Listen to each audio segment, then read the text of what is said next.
1, 2. You're watching GCET Community Access Cable Channel 15 in Greenfield, Massachusetts. All of our productions at GCTV are sponsored in part by Bay State Health, providing the care you and your family need when you need it close to home. Visit them online at baystatehealth.org. Greenfield Savings Bank. Visit them at 400 Main Street in Greenfield. Call them at 774-3191 or go online to greenfieldsavings.com. Greenfield Community College, providing access and excellence in higher education in the Pioneer Valley. Visit them at gcc.mass.edu. The Hammond Family. The Hammond family are longtime supporters of Greenfield Community Television. New Fortune Chinese Restaurant on the Mohawk Trail in Greenfield. Visit them online at newfortunema.com. Call them at 772-0838 and check them out on Facebook. Real Cleaning Services, cleaning Hampshire and Franklin County since 1972. We don't cut corners, we clean them. Check them out online at realclean.com. Call them at 413-422-1143. People's United Bank, located at 45 Federal Street in Greenfield. You can call them at 774-3713 or visit them online at peoples.com. The Solar Store of Greenfield, replacing fossil fuels and nuclear power one home at a time. Visit them at 23 Fisk Ave. Call them at 413-772-3122 or visit them online at solarstoreofgreenfield.com. Thank you to our sponsors for supporting all of GCTV's productions.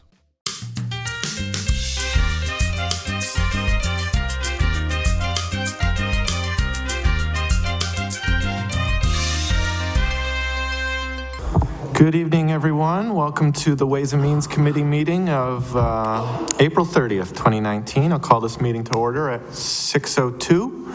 This meeting is being recorded, videotaped, and broadcast. If any other persons present are doing the same, please notify me at this time.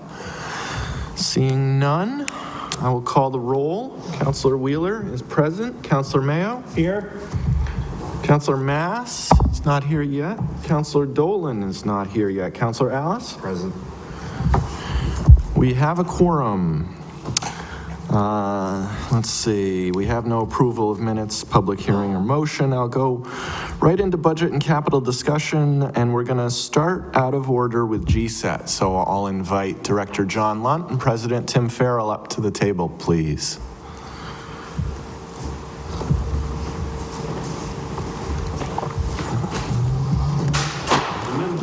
Good evening.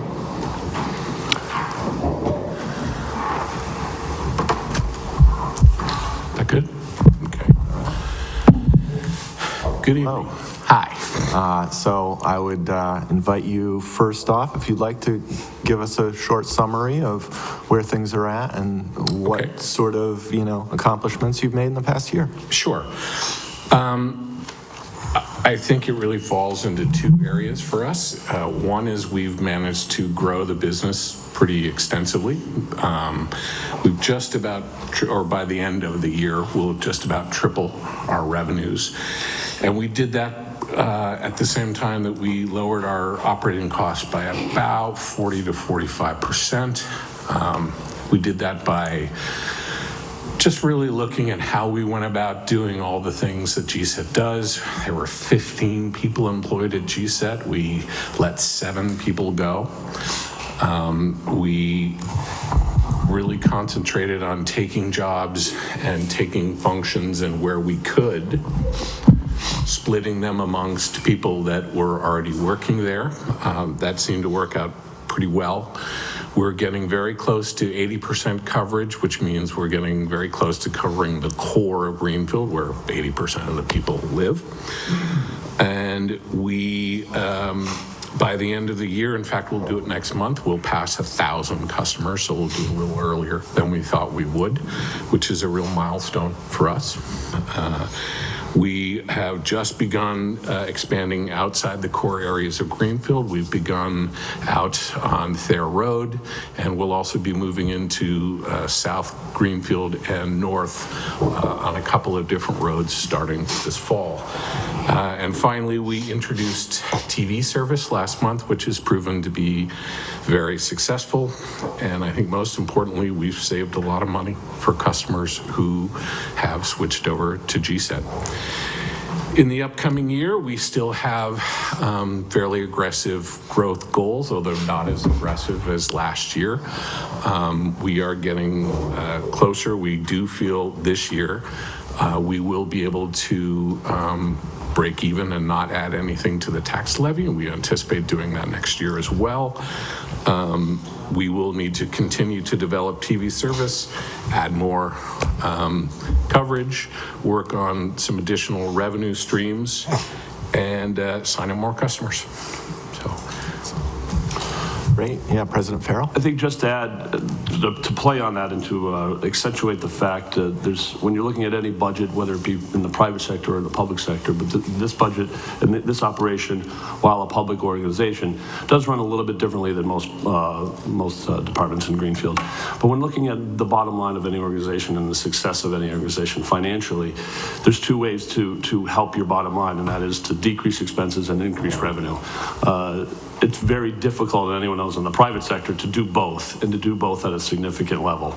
And as you've seen, and as John pointed out, with a 250% increase in revenue and a 40 to 45% decrease in expenses, that's a pretty good feat. It also, with that 1,000, one of the things that's also very positive for GCET's future is the penetration that we have in Greenfield, is that while we have access, or now 80% of the households in Greenfield have access, we still have a very large number of people who have not signed up for GCET. So it gives us the ability to look at that moving forward and saying, while we have the build-outs there for much of Greenfield, we still have a huge market to tackle and a huge market to take on. Of course, with any business, any operation, every time you add a new customer, you add expense to that. You can't just, unfortunately, add new customers and keep the same expenses. They rise together. So that's where this budget has been built, with the expectation of increasing the numbers of people who are being served.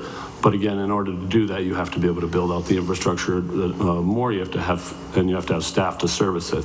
The staff at GCET has been fantastic with their ability to service the close to 1,000 customers on a very short staff, and even more so on the customer service level. While all reports are customer service is doing great, as we build the customer base, we need to be able to build that customer service, the ability to service those customers. So. That's again how this budget's been crafted, and with the high point being that, again, that while we are at 80% capacity, we're at 80% as far as who can sign up, we still have a lot of people out in Greenfield who need to sign up.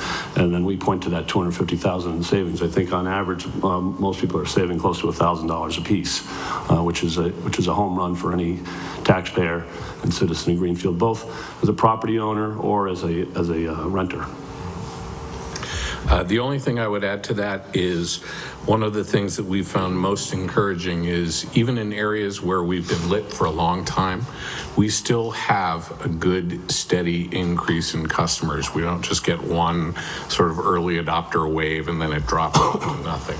So if you look up around the Hope Street Triangle, for example, which is the oldest area that's now been lit for I think it's 17 months, 16 months. We're still getting new customers every month up there too. So I think that speaks to the market penetration and the opportunities we still have where we are now too. Very good. Thank you for the overview. Questions from Councilor Alice?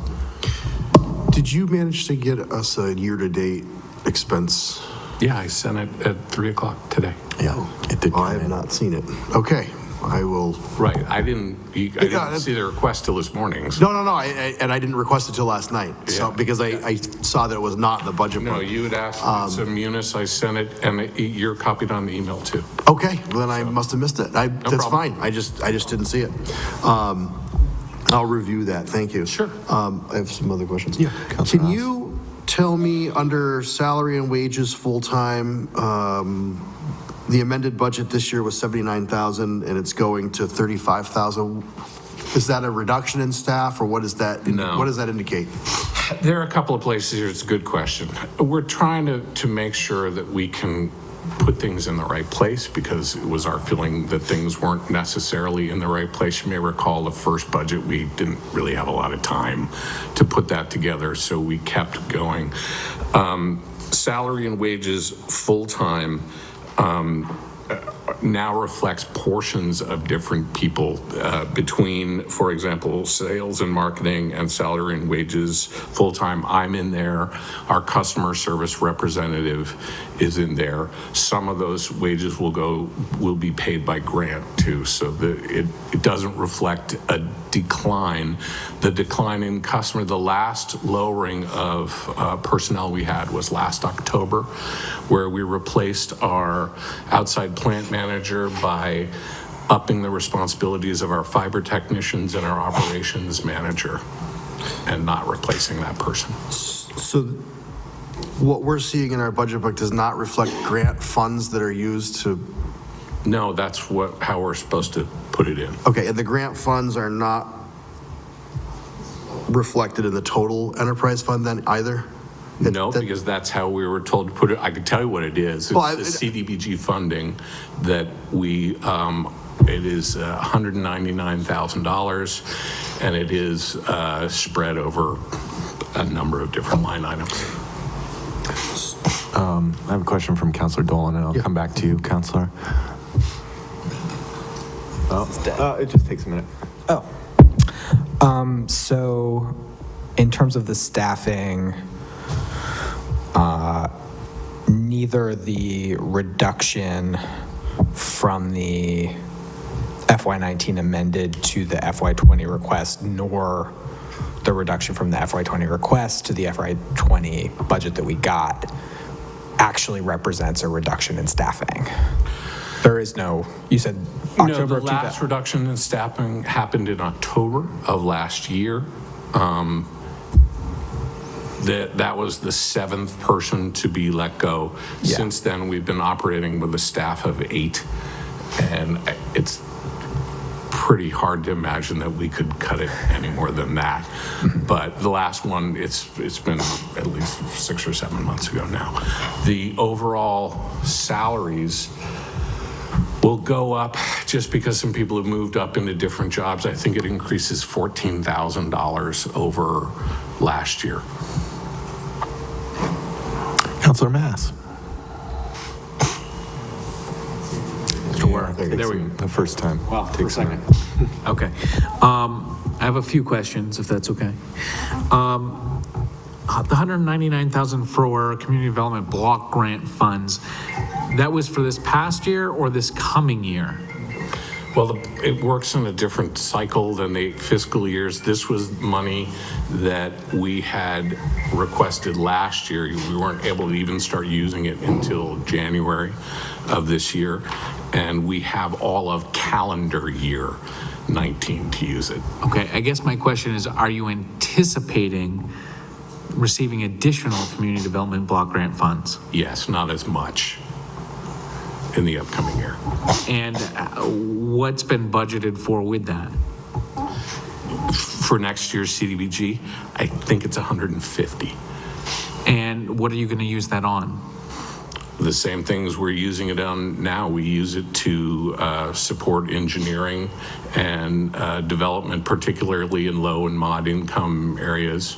The west side of town, Census Tract 412 and 413. And is it intended that those monies, once GCET is profitable, will be reimbursed to the town to use for other community development block grant projects? Long term. I'm not saying in this coming fiscal year, but long term. Sure. I don't know. I don't know of any other group that has refunded CDBG money. No one else makes a profit either. I'm certainly open to it. That's part of, I think we did put it in the letter for the the pilot program, the letter of intent for the pilot program, I have been committed since day one that other than using, if we get to the point where we have retained earnings. So I'm just going to step back for a minute. First part of retained earnings is we have to have enough to eventually use that for future projects and to have a little cushion like all enterprise funds needs. But beyond that, we're both committed to using the pilot as a way to get around the enterprise fund prohibition on putting funds back into the general fund. Absolutely. And I believe you, as you said, you use the word profit, which it isn't profit, but retained earnings. And there are other, and all enterprise funds have retained earnings and use that to build out infrastructure. But you're the only one using community development block grant money, right? No, that's not true. Which other enterprise funds are using community development block grant funds? Water and sewer ever not used community block? Water and sewer have never used community block grant funds? I don't know if they are or not. I don't believe they are. I believe they have. I think they have. DPW is using community development block grant monies in their enterprise funds. No, not enterprise. No. So the answer is sure. That's the spirit of why this started in the first place. We've never talked about anything other than following through on that. The pilot is the proper mechanism, the only legal mechanism to do it. So yes, is my answer. Just want to make sure you're committed to that. Sure.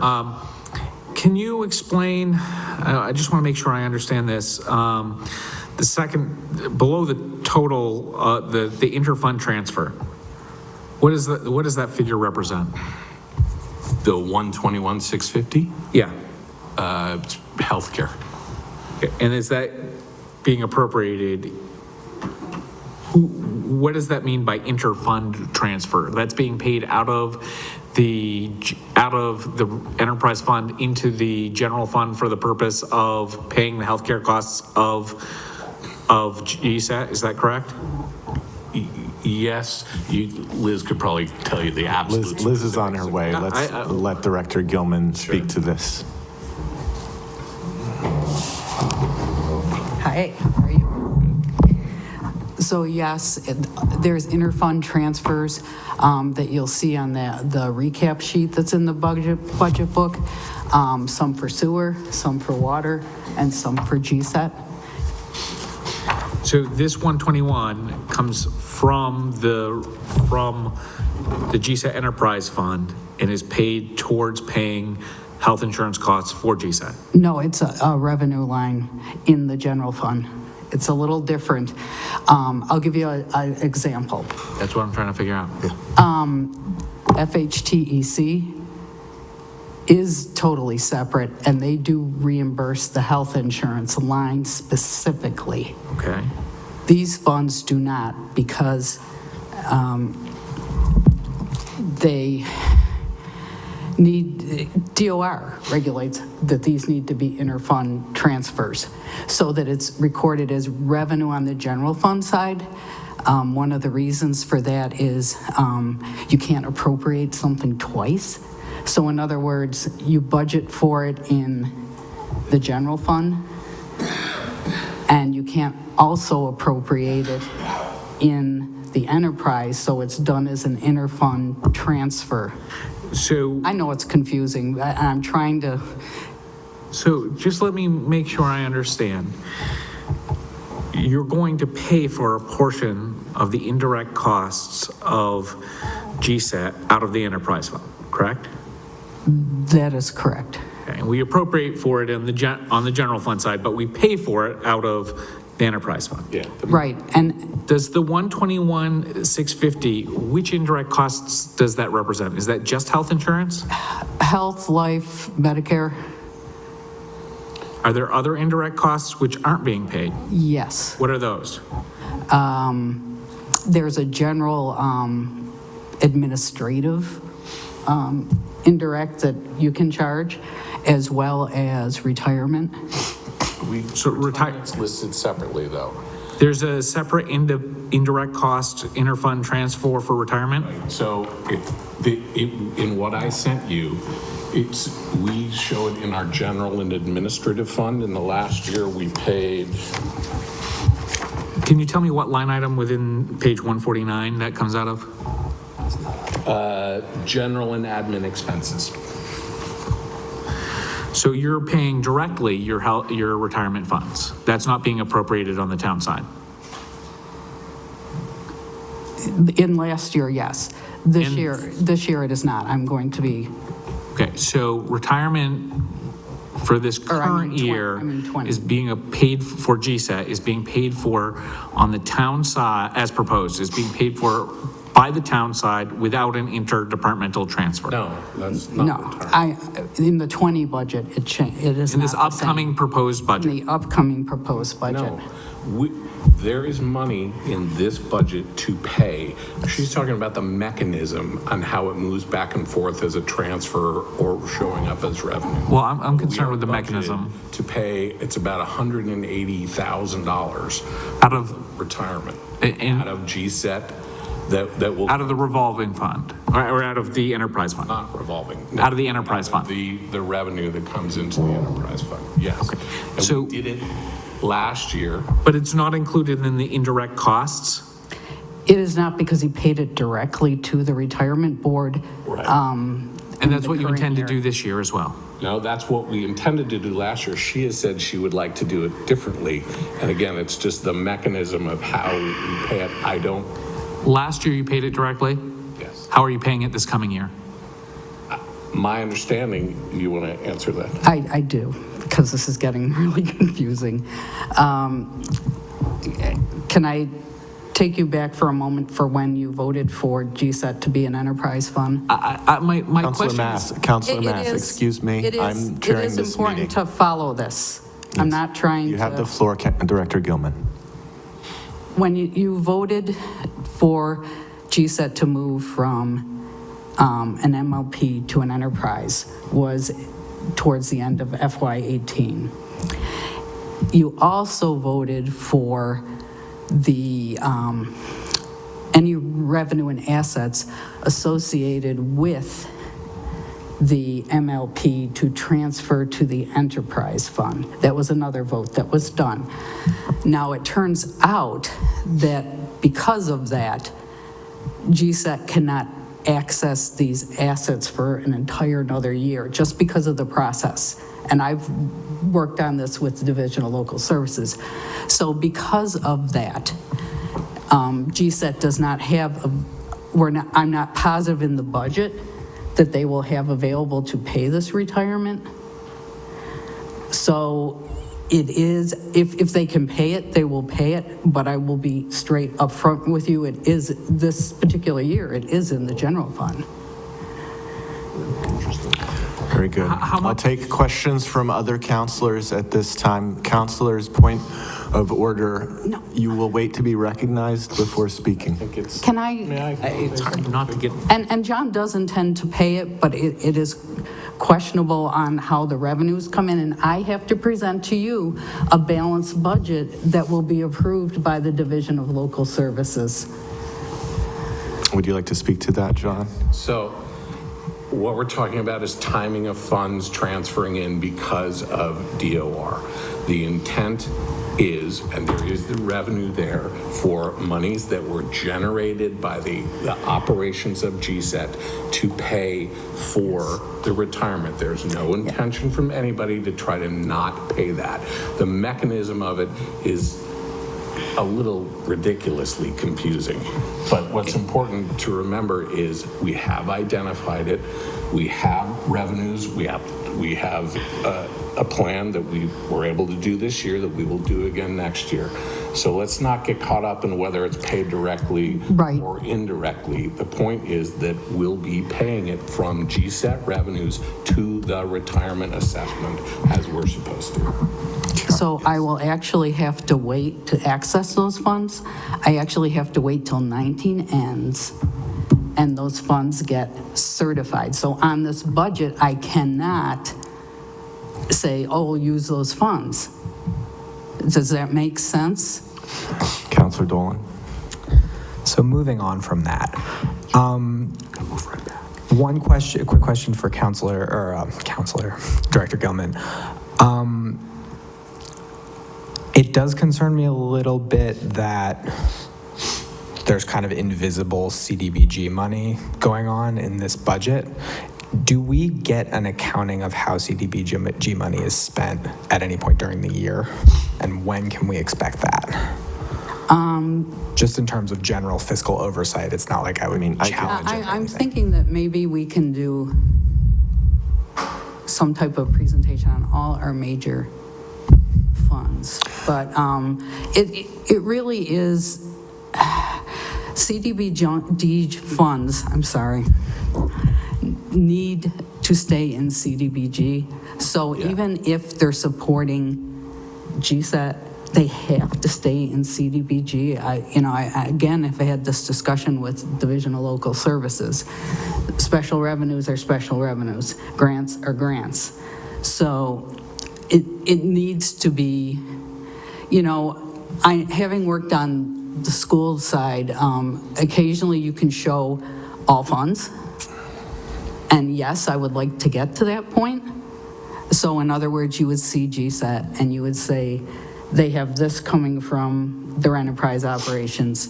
They may, and even GCET could apply for a grant, They have a grant here, they have a CDBG here.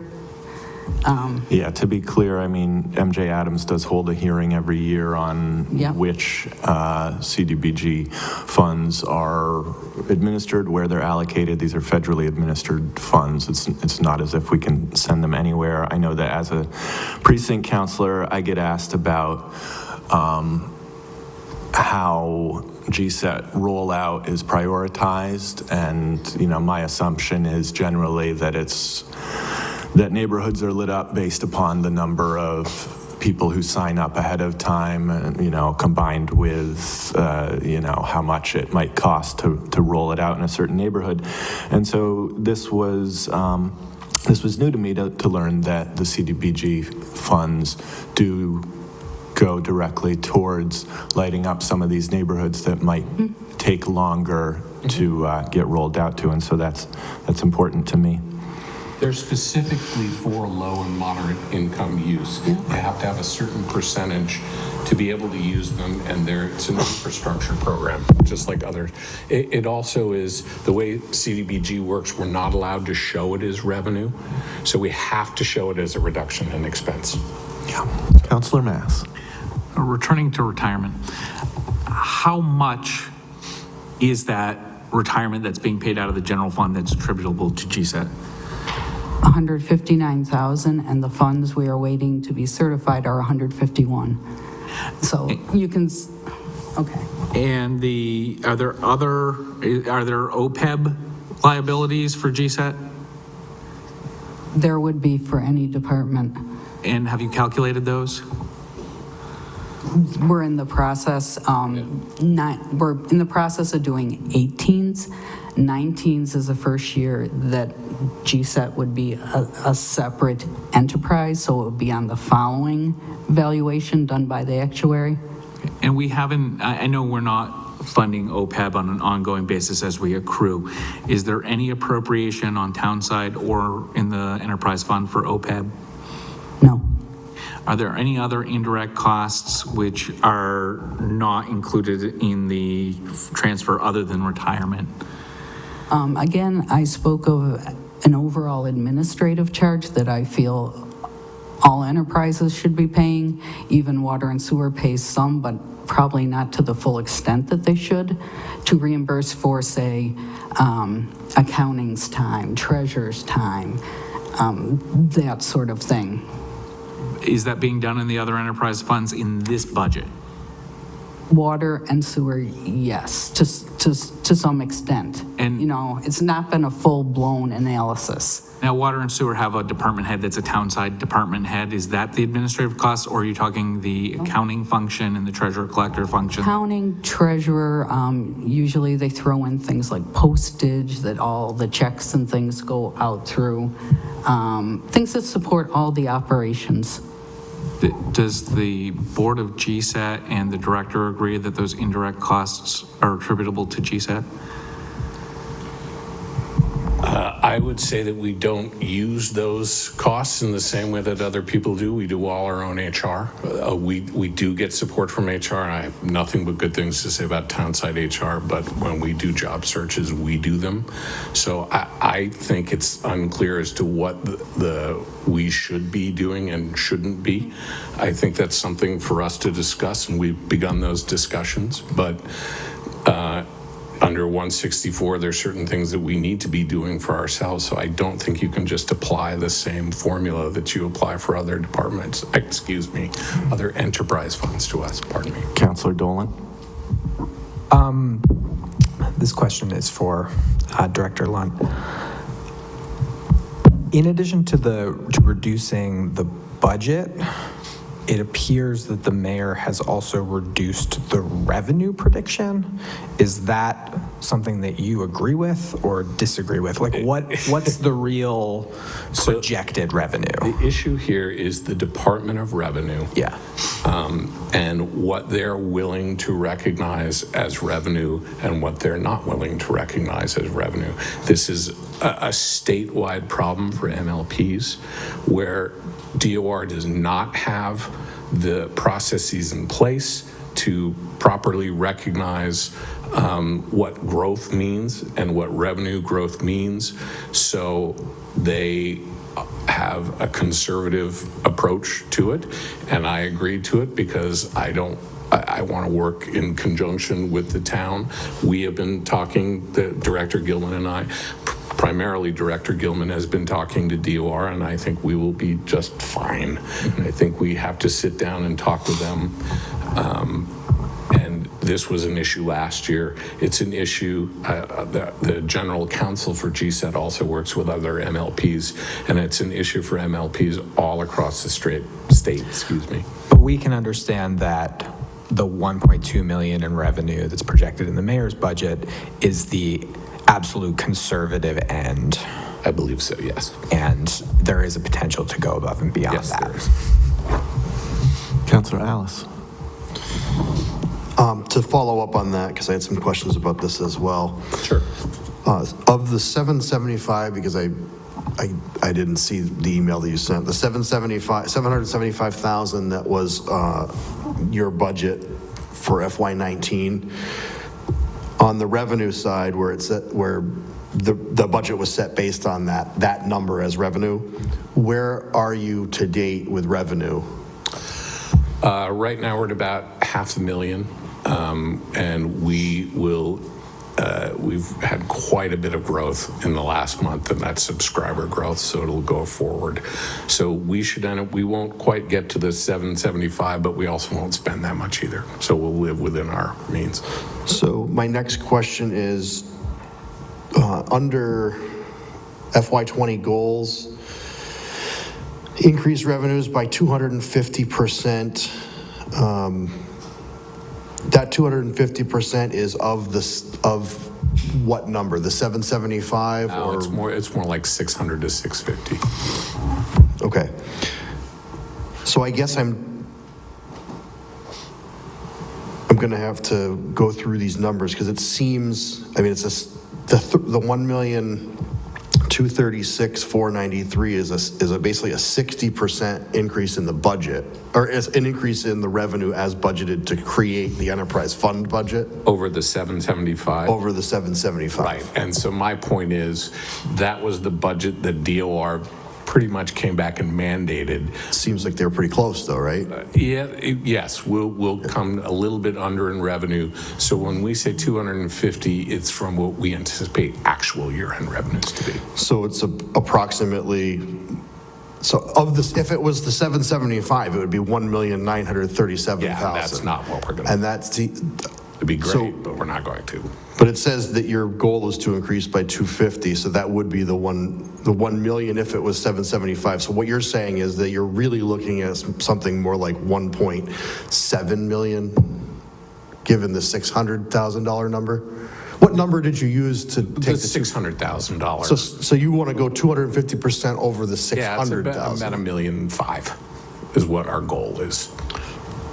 That's not our budget number. We always set goals that are beyond our budget. So, given what DOR did last year, and given the constraints that you have with DOR, do you believe they're going to authorize the 1.23? Yes, because we have a lot more data on our performance than we did last year.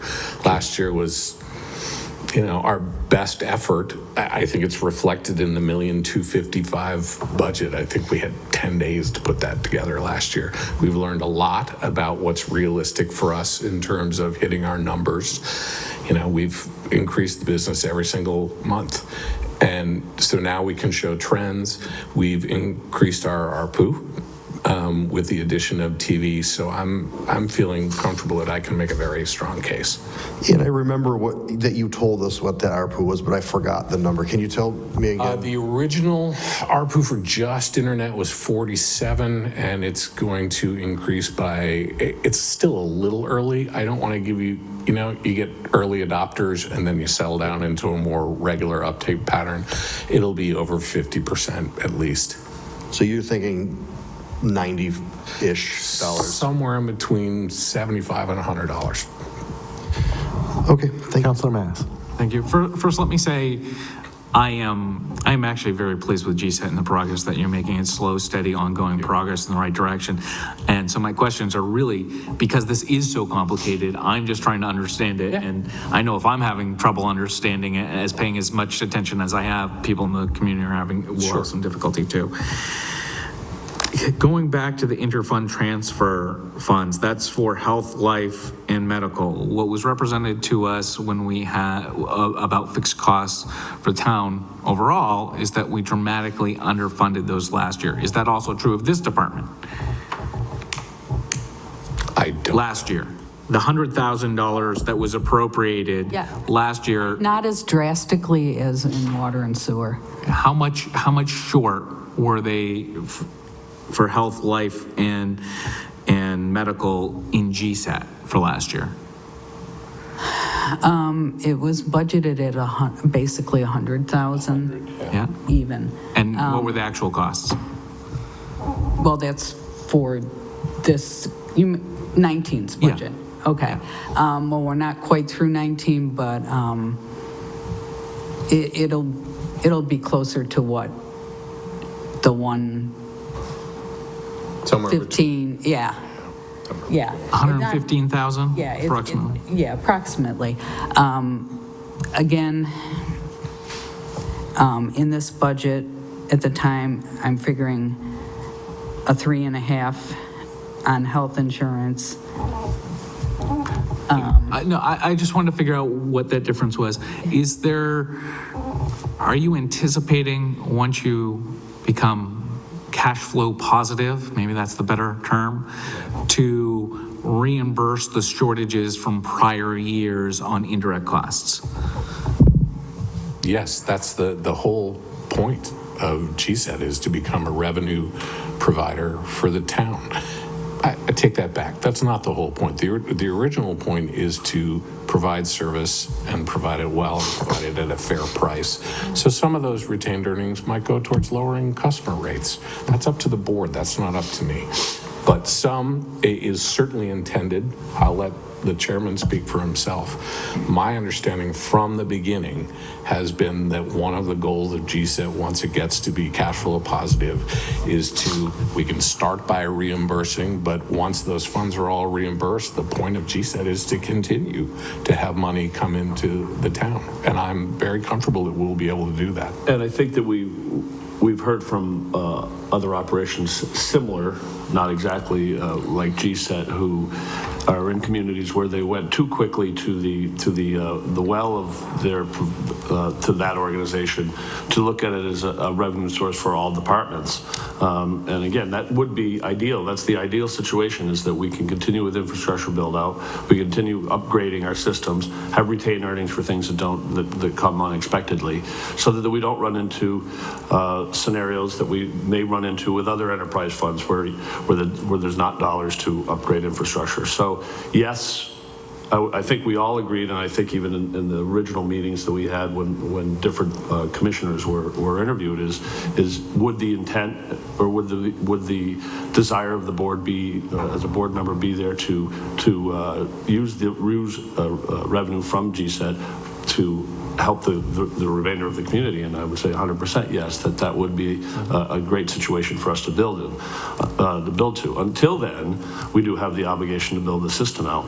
And I think to go to the taxpayers who are both, obviously it's more of a benefit for those who use the service than who don't use the service, and even for people like me who can't use the service because it isn't expanded to my neighborhood, is saying that if you are using it, while we may not be paying into revenues, using our revenues towards other departments, we are giving the opportunity for you to buy a local product and save $1,000 a year. So that in itself is already paying back to those users who already do have access, is they're already reaping the benefits of that investment that the council and the mayor took when the first bond was approved, is that there is already a payback happening, and that's in the way of savings.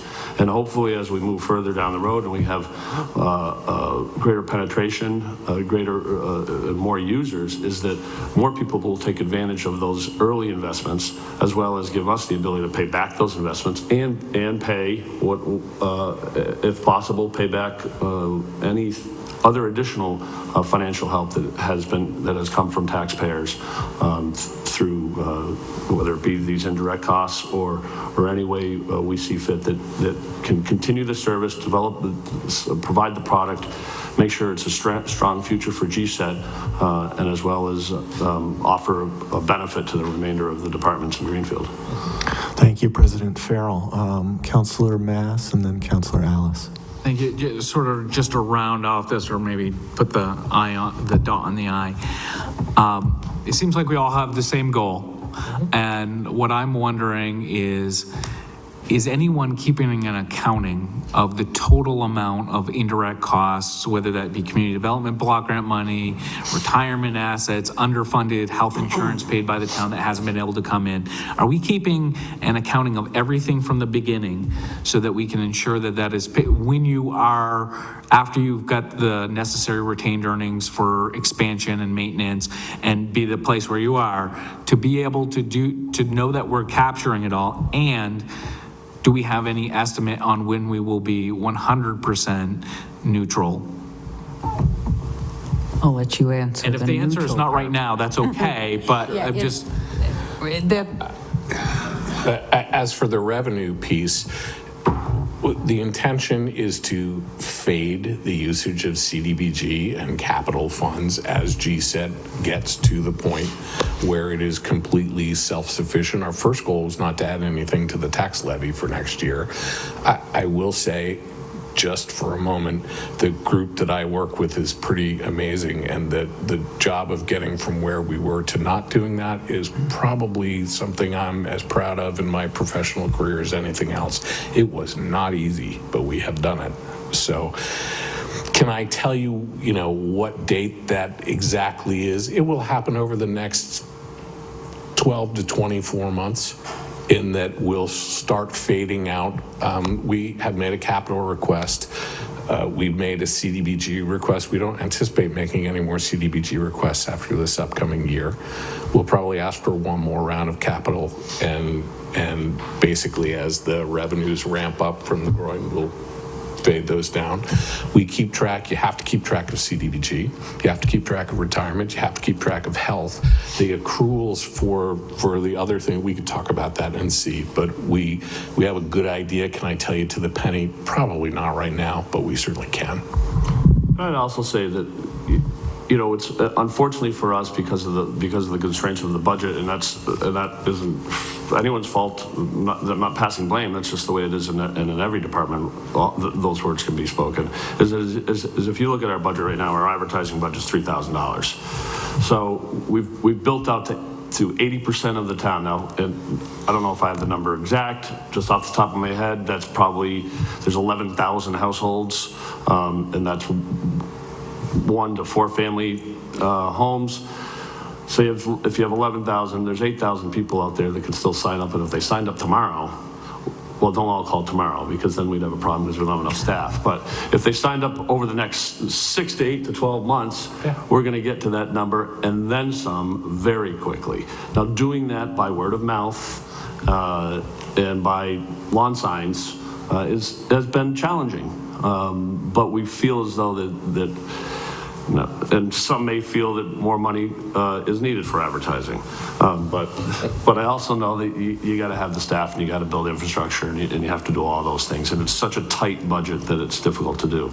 So it is really an unknown, but based on the penetration rate at this point, it's easy to, it's a lot easier to grow a business that you have a great product and no one right now is buying it, and we've got a contained market, so that we're in a good position. But we do need people to sign up for internet and first, and hopefully sign up for TV as well. And the sooner that happens, the sooner we get to that magic number of positive cash flow that we can start doing the other 20%. That needs to be built out, as well as paying back and putting retained earnings away to upgrade infrastructure and upgrade technology, as we know that changes on a regular basis. Some of the technology that was purchased, before John was here and before the commission was here and before most of you were no one was even really paying attention, as far as who's sitting in this area right here, were probably decisions that we would not have made, but those were what decisions that we were left to deal with and left to pay for, and this is where we stand. So the sooner people sign up, the sooner everybody gets to save $1,000 plus. Absolutely, thank you. Councilor Alice? This is probably a question for Liz, Director Gilman. Bonded debt principal and interest, I see we removed the temporary interest and we put in the bonded debt interest and principal. Is the $5 million ban being bonded in FY19? Partial of it, because it was issued in different increments. Okay. Only some is being bonded, and not How much? not of it? in 19, in 20. So how much of it is being bonded? Approximately half. It's a little more. It's Yeah. approximately 60%. So basically the 2-year time, the law of two municipalities, the original assessment of it said, well, wait, the whole $5 million has come due. That is not true. And we will bond as it sequentially was borrowed. Yep. So we can manage debt. So sorry, go ahead. I was just going to say that the treasurer and I worked with the financial advisor on this. So that's approximately 2.7-ish million, something like that, 2.8, somewhere. And this, so if we're not bonding the other piece, why isn't there any temporary interest on that? The treasurer advised me that we have control over rolling things and the interest. I'm sorry. Oh, So there's no interest due on the balance of it for this fiscal year, or is that being paid from somewhere else? no. The balance of this fiscal year? So of the one paid out of this- of 20, because we're looking at the 20 budget. So my question is, there's no temporary interest budgeted for 20. That was taken out by the mayor, completely gone. So if we're only bonding a portion of the 5 million, that would mean to me, and I could be wrong, that there should be Right. some temporary interest on the rest of the 5 million. I was advised that there was not. Okay. And that you could roll it, and that we do have control over paying the interest and when, to an extent. I mean, I'll double check that and verify that for you. I'd just be curious to know how that's being dealt with, because I mean, the interest is building up, so even if you roll it, there's going to be interest that's going to have to be paid at some point. So I don't know if But in the second idea is year, that because of, you would pay the interest that would be due now in a year in the future. And now the final question on the bonding, is that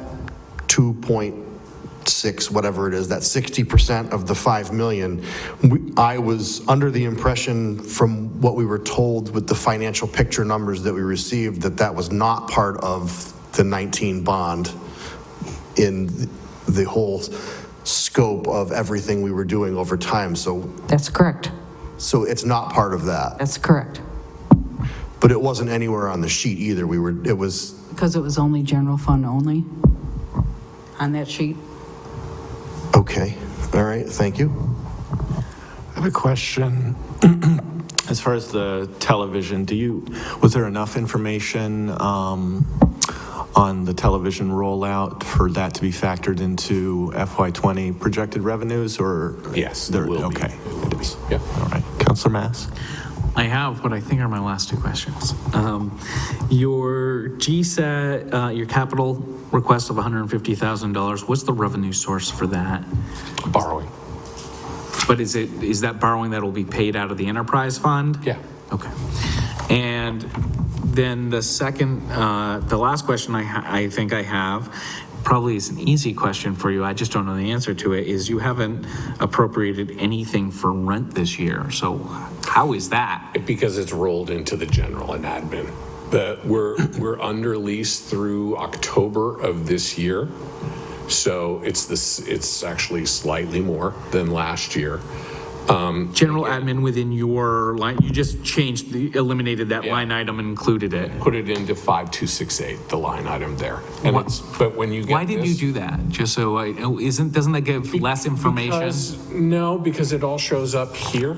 It all shows up in the detail report, which you can look at when you get it. And it's easier to have not quite as many buckets as were originally set up, because the way Munis works, you can do categories or you can do warrants, but there's no line item in between. So where the line item itself ends up, you'll still see the actual detail breakout, but having it separate doesn't really make it any easier. Councilor Mass? So I didn't expect I'd have a follow-up question to this, but I guess now I do. So is your rent going up for the next year? It's hard to tell from this whether or not you're getting, and is there a new lease, and when does your lease end? The lease ends, I believe it's the end of October. We have already given formal notices required that we will be renegotiating. The rent goes up. The lease was originally signed 3 years ago. We're in the lease until it's done. And we, at that point, have some ideas about how to lower the rent, but it won't be fully impactful in this upcoming year because we'll be under lease for a portion of it. So we've looked at some other buildings. We've looked at lowering our footprint and allowing other people to rent space there. It's certainly our goal to reduce our overall rent payments, but we can't do anything about it until the lease expires. Councilor Mass? Are there any municipally owned sites that you're looking at? There were two. I can't tell you if they're appropriate or not. Some of it has to do with build out. You know, there's power requirements, there's air quality requirements for servers, even if the POP is at downtown, at the town hall.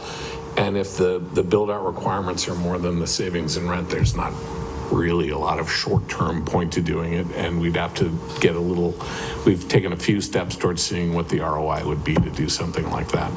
Thank you. All right. Councilor Dolan? So I do have questions. I would be remiss if I didn't do a little bit of boosterism while you're all sitting here. I was one of GCET's first subscribers back when you first rolled out on Hope Street. I think it's a fantastic service. Have 2 accounts, so I know your advertising budget could be bigger, but believe me, I'm out there selling it every day for you. I think it's fantastic, and I think it's really impressive also how you've turned it around from its initial troubles, so thank you for that. 2 questions. The first is unrelated to that. The second is related. When you say past the 1,000 customer milestone, is that 1,000 households or 1,000 individuals? 1,000 households. Excellent. That's what I was hoping to hear. And I also just wanted to ask about the consulting venture, and do you expect any revenue from that? Yeah, we do.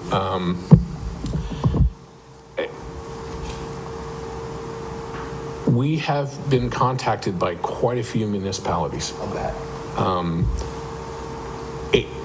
In sort of all the rush of the last year, and there certainly was drama, the truth is the system that we've developed and refined a lot over the last year, it is really technically unique. I think the majority of credit goes to our Chief Technology Officer, Bill St. Dennis. We are able to acquire customers and provide service at a significantly lower rate than most people can. It's kind of amazing, frankly. That is something, there are no patents per se for publicly owned instrumentalities, but the know-how behind making things work is something that we already have several different communities asking us for. And we have said, look, we're a community, we'll help you to a certain point, but if you really want us to come and sort of really lay this out for you, then that's a consulting service. And we would charge you a user fee for that, and we view that as a way to bring more revenue into Greenfield and to move ourselves along and speed up the build out and get to a cash positive position sooner. It's really about where the value is, and the value is in a system that can do some pretty extraordinary things at some pretty extraordinary pricing levels. And that has been quickly recognized by multiple communities that are asking us to do everything from come in and do the whole thing, or to be an ISP or a network operator, or just help them consult through really not just the technical process, but also, frankly, the municipal process and the community process. There's a lot of intellectual property that we own in several different areas, and we're just trying hard to leverage everything we have to get the best return on what we can do. But you're not anticipating any consulting revenue for FY20? Yes, we are. Oh. Yes, we are. Is that factored into the current? Yes, yeah. It is. And we have several communities that we're just working through the process and helping them get to the point where they're ready to go. And then we will do that.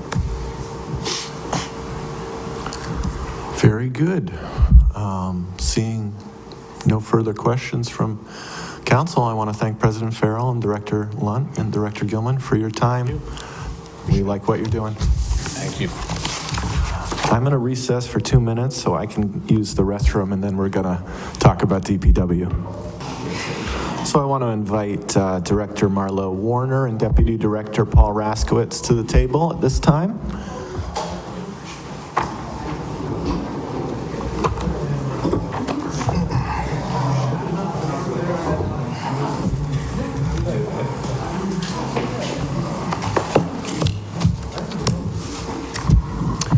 Thank you for coming, gentlemen. As I've been doing throughout this process, I'd like to invite you to start off with an opening statement or summary if you'd like. Okay. As you all know, I started back for the City of Greenfield in October 1st to be exact. It'll be 7 months tomorrow. A quick update on the current budget. First and foremost, we got through winter. We met out pretty well with the snow and ice budget. We stayed in the black, which is a good thing. We fully transitioned to the field. We got approximately 10 or 12 projects going on now in-house, doing some spring cleanup.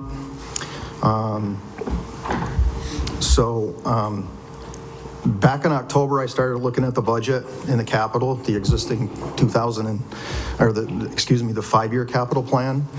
I had made a decision early on, 2 or 3 weeks into the process, to basically start all over and build from the ground up, both operating and taking a hard look at the 5-year capital. You'll see in the, dealing with the general budget and the water and sewer general budget, you'll find that not too many materials and supply accounts had gone up. Many of the few lines that did go up were known costs coming up this year or going forward. So with that, I'll take any questions on my proposed budget. That was brief. Thank you, Director Warner. I'll take a question from Councilor Mass. I have a whole series of questions. Just indicate when you want to give someone else a chance, and Let's take them one at a time, please.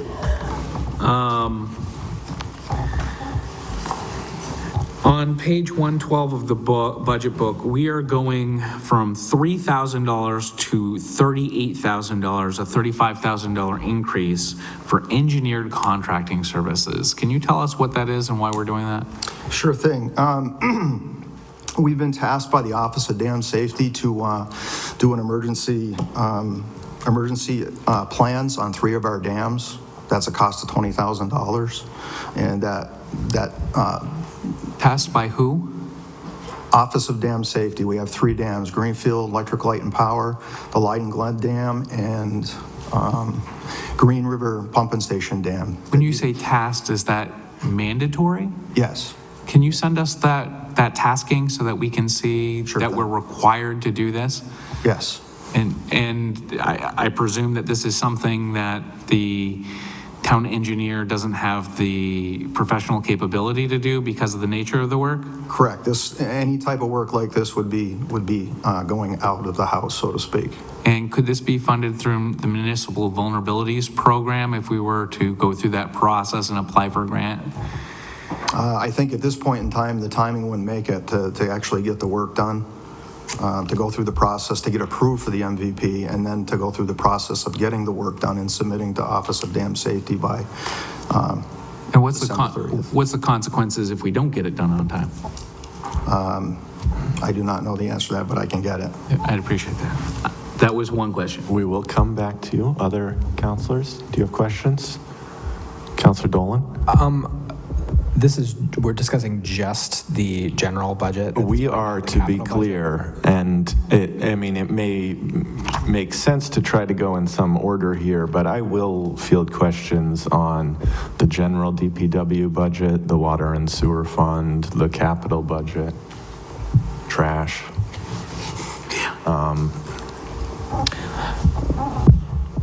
If that's the case, the biggest point of interest in this budget for me was the anaerobic digester. So to start out, are we, presumably we're bonding for the cost of that. Does the cost for the construction need to be appropriated this year? And will the debt service for those bonds be coming from the general fund or from the ratepayers in the enterprise fund? Yes, the funding should take place this year in order to start the project, obviously, and there's a lot of permitting, there's engineering, design, so on and so forth. And I know that's a capital question, but I would like to tie it back to my sewer operating real quick. Our sludge disposal has raised approximately, has raised about 125% since FY15. Yeah. Right now, I have $400,000 budgeted. We're looking at 420 to 425 to hit home June 30th on that. So I did raise that in my general budget by $40,000. I'm projecting, by looking at the past back to FY15, that for trucking costs, so on and so forth, that's potentially what we'll be paying next year. So I know that was the anaerobic digester question, but it ties into this that, the anaerobic digester project gives us a great opportunity to take control of what's happening with the sludge disposal going forward. And it hits many other points, also that project, so. Director, would you like to maybe, just for people who've heard about the anaerobic digester but haven't checked in a while, would you like to update us on how that proposal changed. I know at the beginning of the process that we were trying to get other communities to sign on first but I'll let you explain. Sure.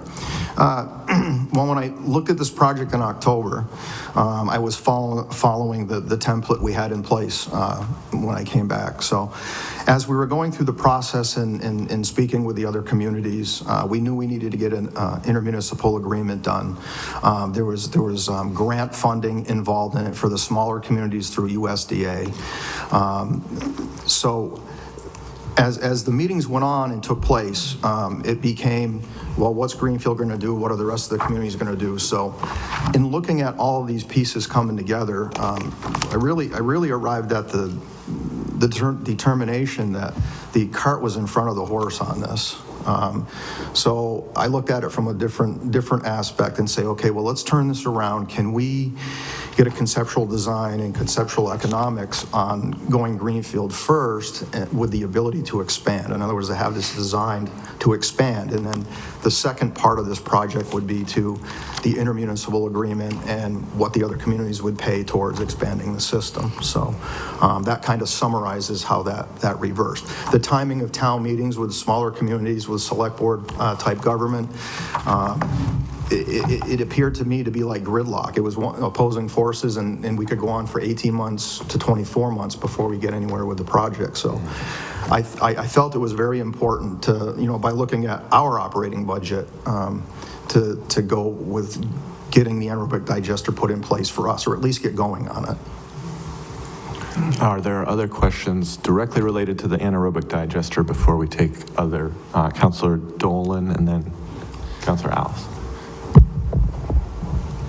I want to start out by saying I'm totally in support of the anaerobic digester. The process in my mind right now is kind of just figuring out what the best way to do it is. And I understand the reason for the last minute changes, and may well be in support of it. My concern is,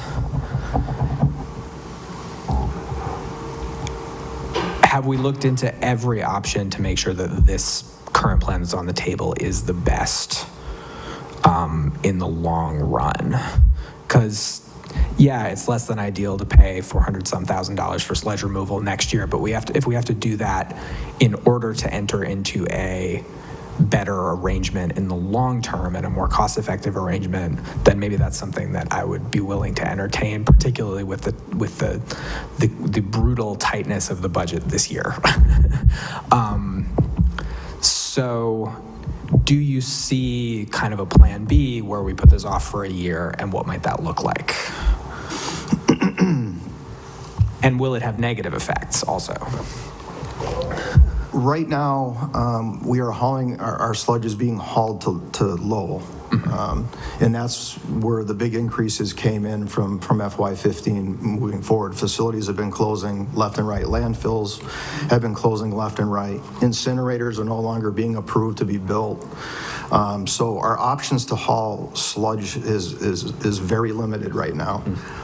For some reason, if, where we haul it to now decides they don't want to take it on, it's a potential to, mid to western New York to haul our sludge. Obviously, that would have an immediate impact on what our budget would be just in hauling cost. It could potentially double what we're looking at right now. We are looking into some other options. We're looking into Hoosick Valley to see if they'll take it. They got an extremely large composting operation there. The superintendent down at the wastewater treatment plant is always looking for a solution. We're looking for a solution. And so aren't all the other communities that were involved in this project. So I think everybody's in that position to where, what do we do next? Councilor Alice. Oh, sorry. I'll come back to. Yeah, that's fine. I can wait. Sort of following along that same idea, 4.1 million, I'm not going to question the numbers other than to say, do we have a breakdown of each step of the process? Because it in your narrative at the end, it says, if the funding is authorized, our next steps will be engineering and design, grant opportunities, and permitting. Do we have a breakdown of the cost of each of those steps? The reason that I ask is would it behoove us to appropriate the money to be able to do the first steps to get to the point where we know exactly what we're doing? Not that you don't, but just as a method of, since things change, we start with our engineering and design, and if within that process there are grant opportunities that come up, there would not be a need for us to have authorized the full 4.1 million potentially. So can you give any feedback on that? I think some of that feedback on a lot of grants, we show the commitment to the project, and that's how you go through the process. An example is CEC. We commit to the project. We start our engineering, then we approach CEC with an application, and then they can potentially give us, well, I've been told up to $500,000 for the project. But I think we need to commit to the project in order for a lot of this grant money to happen. We also have $1 million sitting in the environmental bond bill in Boston that can be released towards this project. Councilor Dolan. With this new plan where Greenfield kind of goes it alone, comparing that with the old plan, is there a significant increase in cost for building the digester for Greenfield and then adding on later as opposed to just building it all at once, or is that roughly equivalent? Upfront costs are a little more for the city, but the returns are a lot greater. Yeah. So there's two ways of looking at that. Yes, our upfront costs are a little more, but our return's going to be sooner and greater as far as our sludge situation. More than compensated for by the fact that we're saving $450,000 a year on sludge removal. Correct. Yeah, okay. I'm going to ask, a question, and then I'll get back to you, Councilor Alice. So do we have an estimate? Obviously, it's so early in the process, but do you have a rough estimate of what the cost to operate would be? And if so, do you have a potential timeline for when this would pay for itself?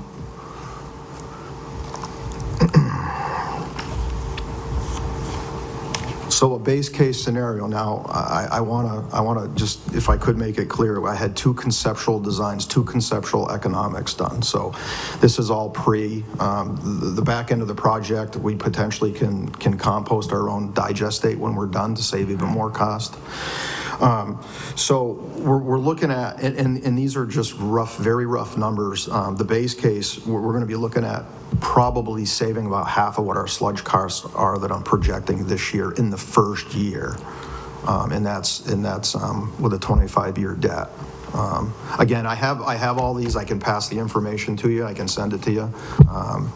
But again, I'm a little skeptical throwing numbers out. But all three scenarios: base case, worst case scenario, and best case scenario, all had us in a good position for saving money on the overall sludge. Very good. Councilor Alice? One other thing on the grants, DEP does recognize the problem with all the communities. In fact, there was a few meetings that Greenfield had with the DEP and the stakeholders in the project, so to speak. So in the discussions with DEP, I have also been told that through the SRF loan funding program through DEP, that we would qualify for a 0% on funding on that too. And I think that's a big piece going forward. Yeah. Everything we get towards, say 4.1 is appropriated, but everything we can dig and put towards that 4.1 million, those operating costs and potential capital monies we will be saving will be bonus for us. Like I said, that was 4.1 million financed. Right, that doesn't include any of the funds and the earmarks that you've mentioned, and the potential grants. Got it. Councilor Alice? Yes, I think you answered the question that I was going to ask, but I have a couple of others. So you have put together the basically a cost analysis and the savings and what the net difference would be, whether it's a net increase or a net decrease between what we're doing now versus an anaerobic digester. Is that what did I hear that correctly? Correct, You have that? yes, Okay. yes. So you'll send that to us? Yes, And I can. Then I won't ask any more of those questions. Are we wanting the Greenfield only study or? Well, that's the Okay. plan that we're being asked to. Right. Well, I guess if we could see them both, that's great, but the plan that we're being asked to approve in capital is the Greenfield only. And I think it would be, I mean, you can have both. It'd be easier to send the one for the simple fact that's what I'm asking for appropriations rather than, mixed up with the multi-communities. The spreadsheets are large, hard to follow, but just let me know if you need both. I like spreadsheets. Yeah. My next question is, when we were talking previous about this, well, I think it was 2 years ago now, about the multi or regional digester, there was a question and an issue of space and actual ability to put that somewhere. We didn't have enough room for it. Has that changed with this plan for a Greenfield only? Do we have somewhere to put it? Yes, the Greenfield only plan, it's going in the identical same place. So basically, to add on to this digester later for other communities, you're talking tanks. Basically, these are big, huge septic tanks, and electrical interconnect, maybe a larger generator, stuff like that. But the footprint in which we intend on putting Greenfield only in can still be. It was the same footprint that the full digester was going to go into. So it's going to be designed to sit right where the other one was going, but you also have the ability to expand on the same property. And that footprint is currently on land that we already own? Correct, as of right now, yes, at the wastewater treatment plant. Okay. As of right now, we're not going to sell it, right? The wastewater treatment plant? You just said as of now, we own it. I just wanted to make sure we weren't selling it. I don't know, but, Thank you. Following up on the last question, is it true that there would potentially be a need for a widened access road, possibly for tanker trucks, or am I thinking of something else? Yeah, the multi-community approach was going to be potentially looking into getting access from the golf course side to make a loop for truck traffic in and out eventually. Oh, I see. So that option is still out there. I haven't looked into it real recent, but Clearly it could be added later as other towns conceivably added on. Councilor Dolan? Just to return to something, so presumably the debt service on this bond is going to be paid by the ratepayers, right? Not out of the general fund. correct. And do you see overall, I don't know how far ahead you forecast this, but do you see a reduction or an increase in the rates if we move to the digester based on sludge disposal right now? Specifically this project? Yeah. In other words, $440,000 will come off the books for sludge disposal and a certain amount of debt service will come on. What's the balance? As far as the debt, we're pretty sure we'll get to 0%, and we already have the million, so Marlo and I are thinking it's more like 2.8 million that will be financed. So at 0%, that's a $95,000 payment. And yeah, it's a significant savings to ratepayers. Yeah. Great. It's an immediate savings. Councilor Mass and then Alice. Just want to be clear, I think I'm clear on this. When we're talking about the anaerobic digester and we're talking about ratepayers, we're talking about sewer enterprise, not water enterprise fund, Yes, correct? that is correct. So people who have private septic will not be paying anything towards this project? No. Thank you. As a matter of fact, we welcome their sewage because it'll help this anaerobic digester work properly, so. Good point. Thank you for the clarification. Councilor Alice. Just so that I can understand, it's an earmark, the $1 million that we have in a bill. Can you run over the process and the approximate time length it would take to get that earmark out to use? I mean, I assume there's a time frame because we have to petition to get that money out of the bill. So I'm just curious if we know what kind of time frame that's going to be, and if that's could be a holdup on the process.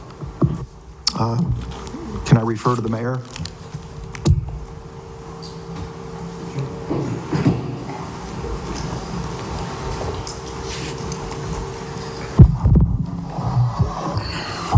Thank you. Good evening. I was typing and listening, but I think the question was, how do you access the earmarks? Yeah, I was wondering if the earmark for the $1 million earmark for the anaerobic digester, what the process to get that out was and how long that could take. Okay, I can't answer either question. So, but I will tell you what we've done in the past.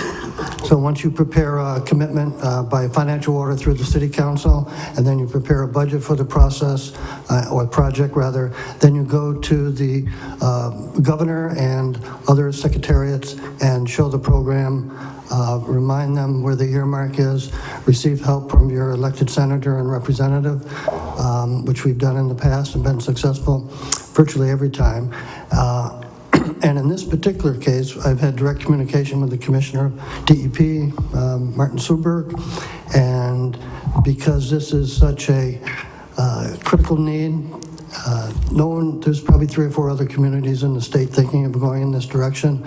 We're ahead of the curve. It looks like we could access the money soon. The money just needs a release from the governor and the secretariat.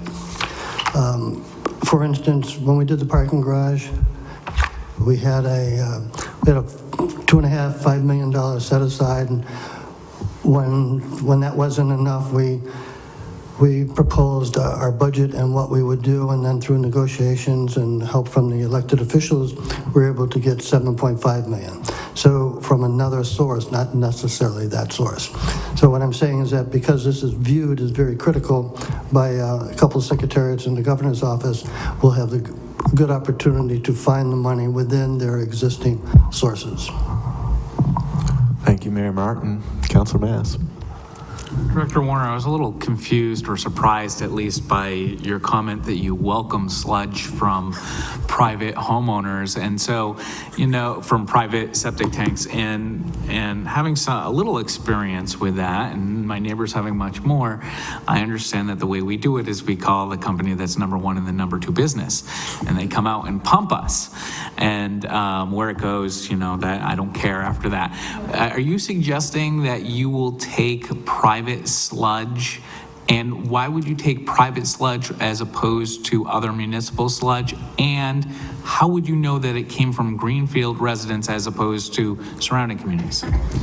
So to clarify on that, I guess I meant the word septage from septic tanks, and there is a difference. Yeah. There is a difference. Septage is a different, not to get into the whole biology of it and all that in the chemistry, but yes, both, also what we call fog is needed to run this system to help produce energy. It can produce its own electricity too, fats, oils, and greases. So we have an issue with some of the grease traps in town being cleaned in a timely fashion, and we need that material if we get this thing up and running. So we may be able to improve on that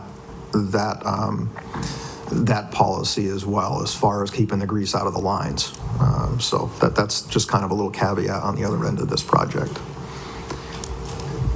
So just so I understand, what you would receive from another municipality would be in a different form than what you receive from a private contractor, and that's why, and you need the material that comes from that would potentially come from those private contractors, that's why you'd accept it?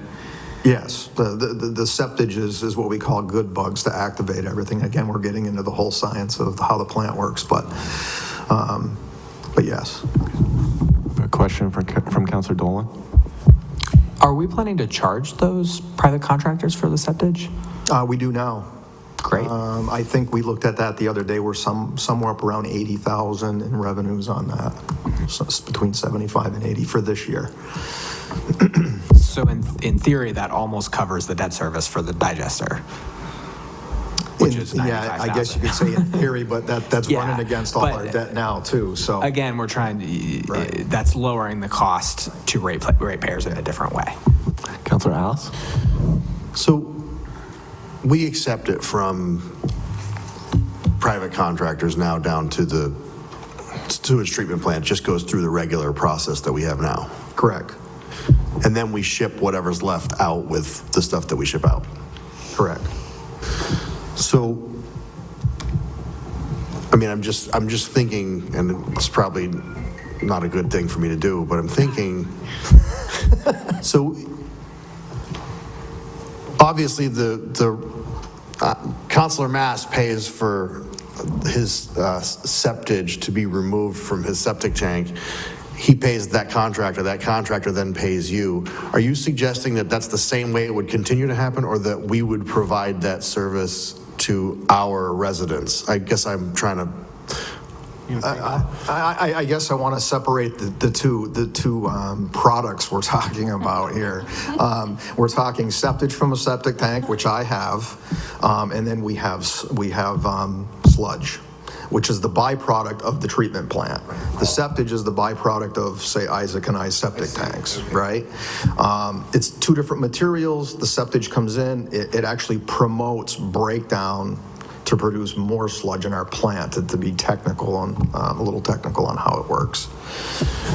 So now I understand it. Are you suggesting that Councilor Mass's septage is better for the septic system at the town's plant than someone else's? This is tough. It's full of more You're things. tough. Is that what you're suggesting? You're tough. Oh. I'll give him a run. I'll give him a run for his money.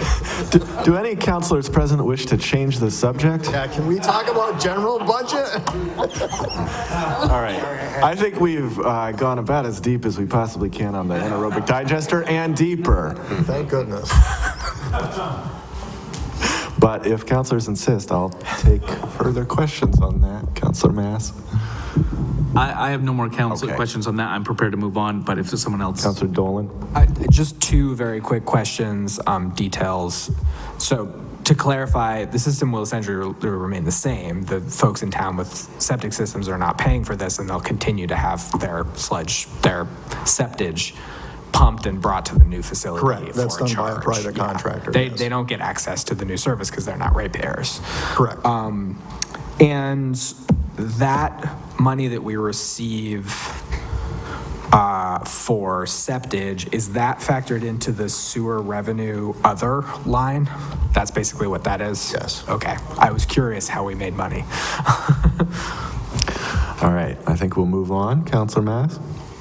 Moving back to the operating budget, in fact, moving back to page 112, admin and engineering, I notice an increase of a new line item. It's not a new line item, but it's been a zeroed out line item for several years of $4,800 for telephone. Can you explain where that number is coming from? Yes.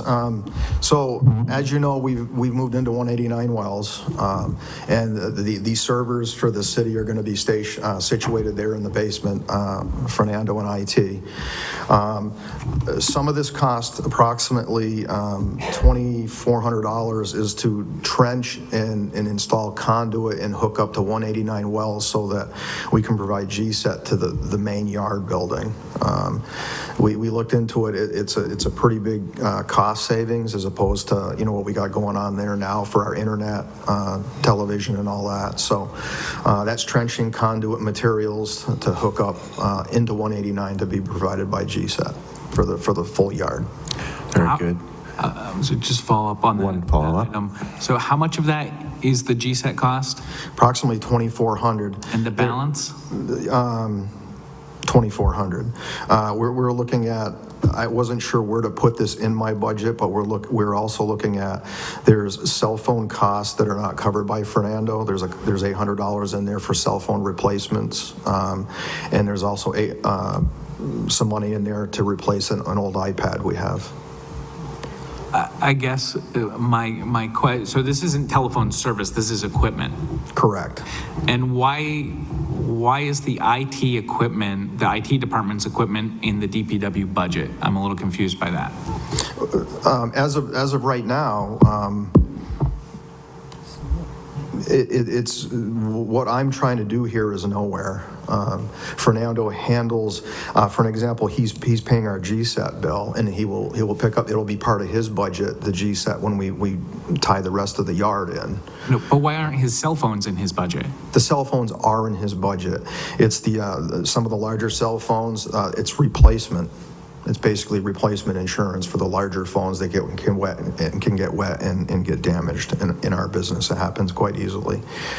In other words, it's not covered under his plan. He supplies the cell phones, but we need to have the extra money in there to cover. You use the cell phones? To clarify, Yes. I think that these are cell phones used by yourself or other DPW employees that happen to be contracted through the IT department's plan. Correct. Okay, thank you. And even the best cell phones, in what we do out there in the wet, the snow and sewer and so on and so forth, they take a pretty good beating. Understood. I'm going to take questions in a second. I am going to go back on what I said earlier about fielding questions from all over the place. Clearly, it works better if we go one section at a time. So to clarify, we are on 411, DPW admin and engineering, and we'll take questions until we're done on that one. Councilor Alice? So you just stated that there would be a cost savings associated with spending the money to trench for GCET.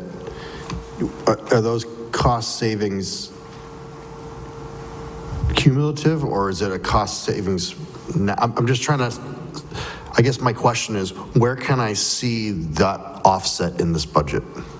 If we're going to spend $2,800 to save money, where's that savings and where can I see that? That would be shown mostly in Fernando's budget, but where you see it in ours, you see yard communications.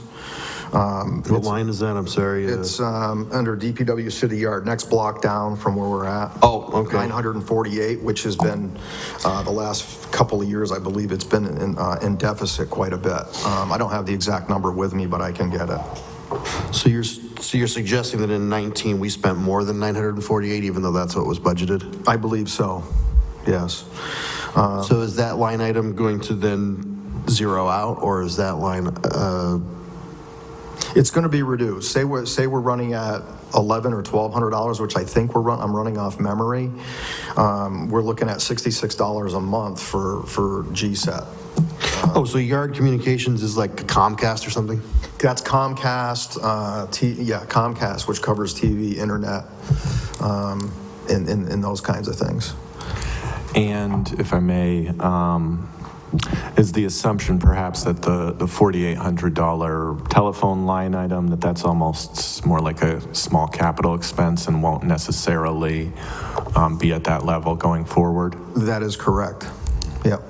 We got a few of those items. Yeah. Councilor Mass? So perhaps you can help me with this, Liz. Page 77 under central services, we have $31,200 for cell phones. Is that for cell phone bills or for equipment? That's for the actual cell phones and the plans. In central services, not in the DPW budget. Sorry. 77. Right, but I talked to So those Fernando would be today. the bills. I mean, I imagine occasionally. And then the line above that is telephone communications and bills? Telephones, communications? Yeah. That's both billing? Pardon me? That's both billing? Is any of that equipment? Occasionally there are just a monthly charge associated with some devices. I guess, Not buying a piece of equipment. I guess what I'm trying to figure out is, several years ago, we created a central services department to aggregate telephone costs for the community. And I just want to make sure the DPW is not being treated differently than other departments as far as purchasing equipment, that it's not being put artificially making your budget look bigger because you're buying equipment when, say, if the building inspector, and I'm not picking on the building inspector, need a new phone, it ends up in central services. Is that, so you're saying none of what's in central services is equipment? Right. They're the monthly bills. Each department's paying for all their own equipment? No, I can answer it. All not each department, but this is monthly service bills, not just central services. maybe you can, Counselor Alice? Sorry. I guess what his question is, like, from the way I understand it, and I think one of the issues with this question is that the cell phone providers have changed drastically how they charge for actual equipment and the monthly bills.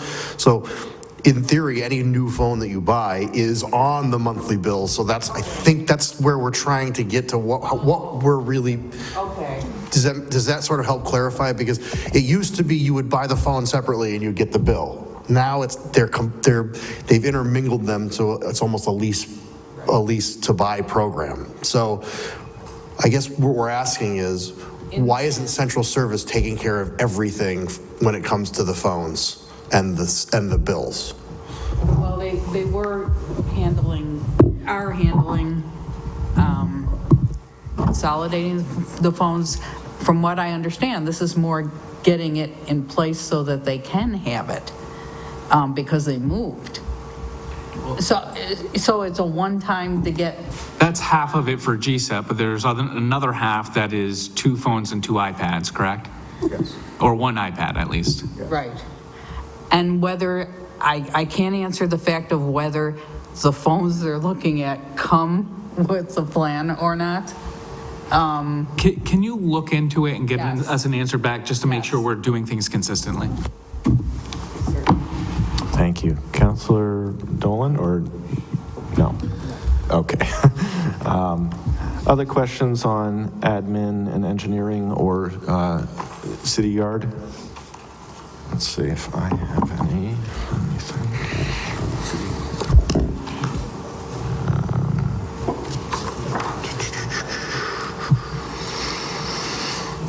I already asked that too. Asked that. Okay.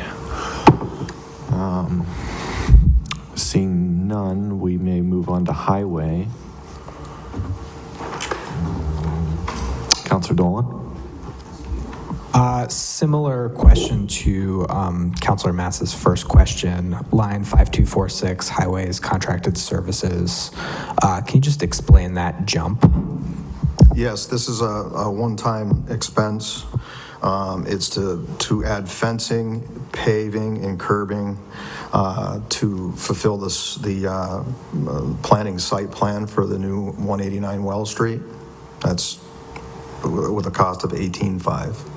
And that's just for the engineering, not for the actual construction? No, that covers the paving, the curbing, and the new fence. That's under highway contracted services. Counselor Alice? So all 23.5 is for that, or is? No, 18.5, but I held the regular line at 5. So I asked, I don't know, probably 8 months ago for the total cost of that building. And at that time, I believe it was around $360,000. Is that correct? I believe so, yes. So this adds another 18 on top of that. So, wow. Okay, so that's to pave the parking lot? Pave the parking lot up top and down the bottom at the engineering entranceway, and a fence along it would be the south side of the upper parking lot. Next to the residential Yes. building? Okay. Counselor Mass? Why do we need to put a fence in? That was part of the site plan approval by the planning. Okay. That was part of the, And what's the planning board going to do to us if we don't put it up? I don't know the answer. They're going to make you tear down the building? No, I can't answer that, but Have you resubmitted it to the planning board to see if you can not have to put up the fence? no, I have not. Right now you have a gravel driveway? Yes, That's not an impermeable surface, correct? correct. So it allows for better drainage of groundwater Hard than gravel- than asphalt does. Right. It's still, it's hard, it's going to flow. Water's still going to flow off it. There's not a safety concern with having a gravel driveway. No. Just maintenance, A lot of maintenance. a lot of maintenance. Maintenance to the driveway or maintenance to vehicles? To their driveway. It's like any other gravel road or gravel parking lot. There's going to be maintenance after winter. Throughout the year, you're going to have to do maintenance on it. When you do that in-house? Yes. We can't effectively salt it and scrape it in the winter. So it was a nightmare this year. Counselor Mass? In the same section, permanent salary and wages, you have an increase of $24,000. I assume that's not contractual increases. I assume that is a new position. Is that correct? No, that's all contractual obligations. Has that contract been settled? Second reading is this coming month. Okay. Signed by both parties.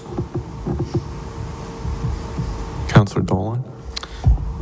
Going back to 5246, why are those not considered capital expenses? I believe the capital is under 25,000. It doesn't, thought it it was doesn't 10, meet the okay. requirement for capital.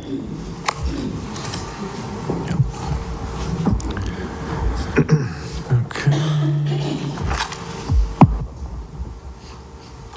Counselor Mass?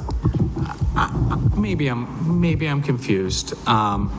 You said am I correct that the increase is approximately a little more than $24,000 in permanent salary and wages? Yes, And you say that's all due to contractual increases?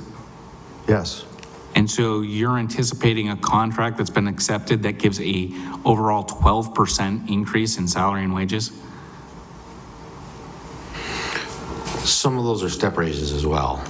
Yes. But collectively, 12% in 1 year for those employees? Between steps, COLAs, and contractual increases? In the aggregate. Yes, that's what the number came out to. I broke each employee down and started from scratch on this and figured out what the new 3-year contract would be. Do you want to change in employees? No. Counselor Alice? To your knowledge, was any of this under budgeted last year? I do have a couple of other line items that were under budgeted. But this one specifically? I don't believe so, no, at this point. So it's basically an aggregate. It's an aggregate. If you average everything out, it's like between 11 and 12% increase. Yes, I mean, we. And I is can this double check. contract, this is the first year of the contract, or No, this is paying back to 2017. it includes retro? Yes. Oh, okay, there's a, So- So, that yes. was the best part of the answer, okay. So, I mean, really, to explain it the best way, I had to bump it the 2 and 2 for 3 years and then a step. Well, 12 makes a little bit more sense when you talk about it Well, being. my apologies, I was Yeah, no, misunderstanding the question. Yeah.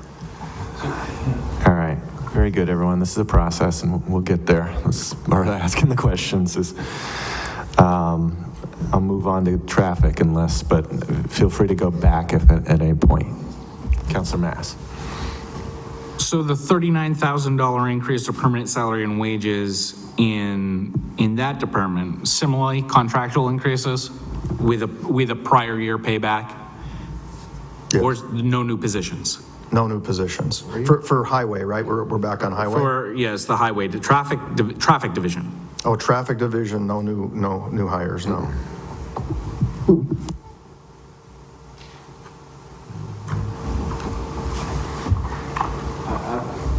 I'm sorry, I apologize. That $39,000 is a decrease. Are you eliminating a position in that department? Or have you made a transfer? No, highway and traffic, 3 years ago, I believe the last contract was combined. They're so close internetting to what they do for work. And that position did end up, we had a person leave. We did not fill that position. I did not budget it this year. Because combining the duties of highway and traffic together, we combined the duties and it is to my understanding, before I came back, the work was getting done. We didn't need that position. And so that was added last year to that department, correct? That additional position? Correct. Because it went from 49.5 to 85,000. Yeah, I mean, I can't speak, what happened before that, but yes. It was budgeted for 2 staff. And you found that it wasn't needed? We hadn't filled it and I didn't budget it this year. Correct. Do you, and you may not know because all of you are new, do we know why we requested an increase to that last year? I don't have the answer. No, I don't know either. Mayor? I don't have an answer. Could you get us an answer and get back to us based on last year's budget? You asked us to increase the budget, and we did, from 49,500 to 85,000 last year for a position that was never filled. And I'm just looking for why the request was made last year. Thank you. I think I may have the answer. I just remembered. That employee had been out for a long term, I believe, on comp. So it wouldn't have come out of the wages. So I believe he was out for a long period of time, or the person was out for a long period of time. Year and a half, yeah. Paid through other. Workers' comp. So you were planning on paying a workers' comp cost plus a new employee to cover the person who was out? No, I think what you're looking at is FY18 actual. Yes. That's actual what was spent out of that account for 2 employees. 1 employee wasn't there for most of that year, if not. That's not what was actually appropriated. That's what was actually spent? Yeah. Correct. I don't know what was appropriated. I don't have that, but I think if we look at it, that's probably what the. It was probably appropriated the same, right around in the 80s as well. So fiscal year 2018 actual throughout this entire budget book is not what was appropriated, it's what you spent. That's what I see. So we don't have a 3-year trend of what was appropriated in the budget book. That's following what was done. So if you would like a 3-year trend. Actually, previously, we've gotten a 5-year trend. I would just take that as a comment for going forward. I think unless counselors feel strongly about it, we're not looking for a new budget book at this time. No. But I take the point that you might consider it for next year. Counselor Alice? I just want to make sure that the question's clear. The way the budget books have always worked is that the actual is the actual budget. So are we suggesting that that's changed this year? Actual is always actual. That was actually spent, right? Yes. That's what that means. That's the terminology of what was spent. That's how I've understood it. Do you have something to add, Mayor Yes, I Martin? do. Thank you, Mr. Chair. Liz, I can't hear you. I had said adopted is what I believe you're referring to. I want to make sure that I'm on the same page because I want to. So in it looks like I'm looking at, Lindsay has brought this forward, the fiscal year 2018 budget book shows FY16 actual, FY17 approved, FY17 amended, FY18 request, FY18 mayor. So again, there's only 3 years. What? Oh, okay. So you don't have that. But see the FY19, 18 rather. I guess there hasn't been any change. We usually have the same template each year, changing numbers and bringing them up to date. The narratives get modified by the current department head. Marlo's, we'll have to check with HR on that, but that's probably why there is a difference if Marlo recalls that position, whether it was legal, disability, or other type of position that wasn't replaced at his request. That certainly helps me understand the answer to the question I was asking. Sure thing. Thank you. Very good. Any further questions in traffic? Highway and traffic. Seeing none, we'll turn the page to services.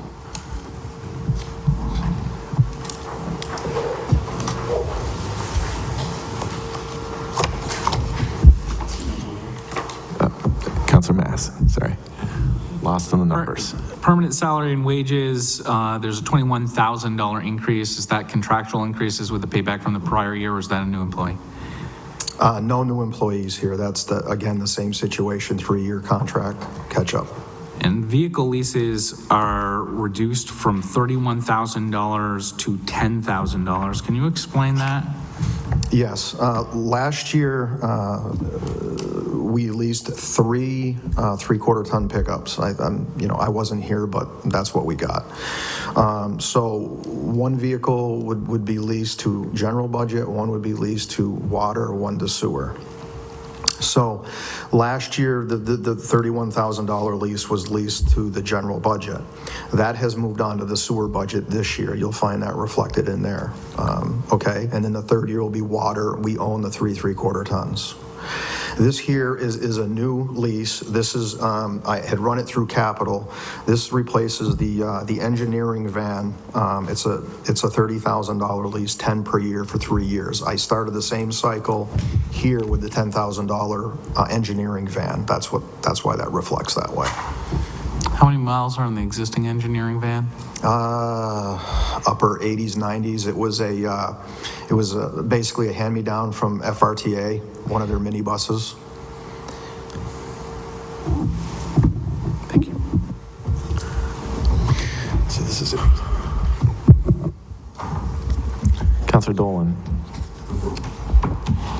The diesel line, moving from 17,018 to 50,000, does that represent a centralization of that in the budget, or is there some other explanation? And I know this was before you came, but it might be relevant for lines later on. I think to clarify that you might be referring to the gasoline. It's a little confusing there, but I think the gasoline one is 5482 and the diesel is 5483. Oh, yes, the gasoline one. I'm sorry, I was reading. I wasn't here, but I will say that I think multiple divisions, if you will, were combined. Yeah, that's rather than, I think it was probably more of a let's consolidate some account numbers and talk about diesel and gasoline in one general account rather than all of them. So currently, this covers basically all the general fund operations, and then there's water enterprise and sewer enterprise expenses. That's correct. Gasoline. That's separate. Okay. Just making sure.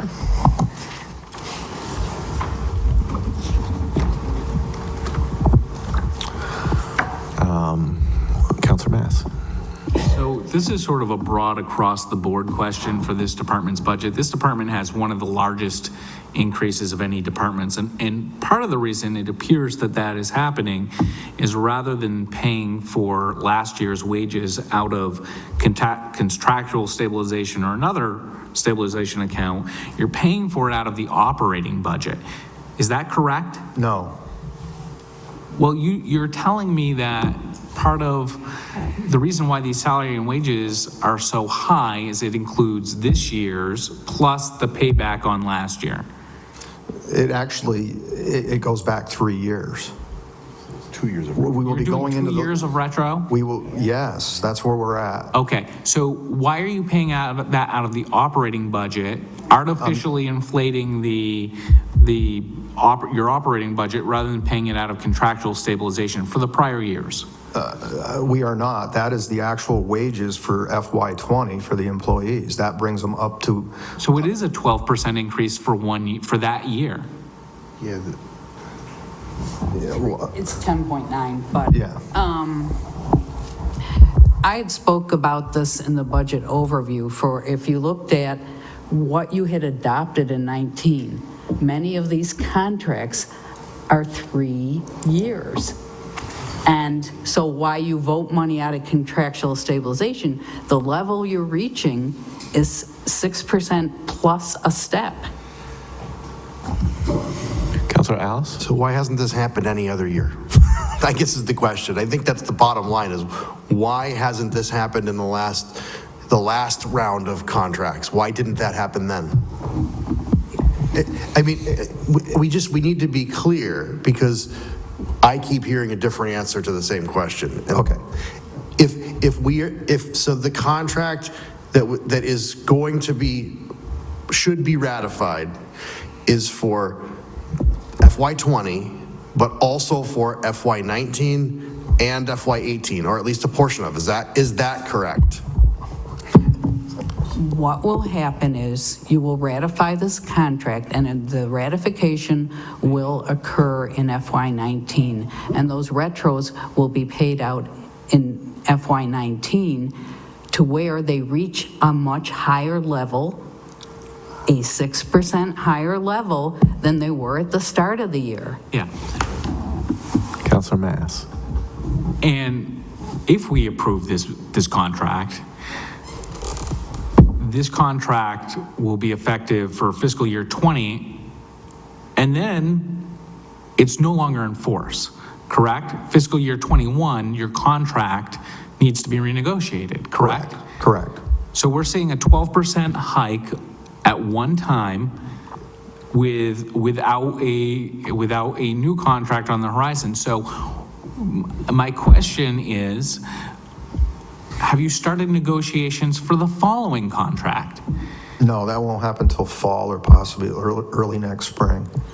Shouldn't you be negotiating a contract that doesn't require 2 years of payback? Well, we can look back on that a little bit. Actually, the collective bargaining unit had changed two-thirds of the way through negotiations. When I came through the door, we had our first meeting with the new union representatives. So there was a holdup of getting this contract done. That's why it's getting done so late. We started over with a new bargaining unit. Quite a few months, we had to stop negotiating. Right. Until a new union came in. Right. There's a process for them to bring a new union in. I'm sure some of you are aware of it, but. And to summarize what I'm hearing from this discussion and going back and forth on what the percentage increase is, the numbers that we're looking at for FY19 of permanent salary and wages adopted and amended, those will go up based upon the contractual increase, because we don't have an actual, because we're not at the end of FY19. So technically, any increase that would be an estimate that we really can't make at this time. Councillor Alice. I guess what I'm looking at is what the contract is what the contract is. If we vote it and ratify it, then we do. If we don't, we don't. That's a situation that we have to have, or a conversation we have to have, rather. If it's ratified in 2019, is the retro being paid in 2019 or in 2020? 2019. And where is that money coming from? Contract stabilization, like every other one. Till it runs out.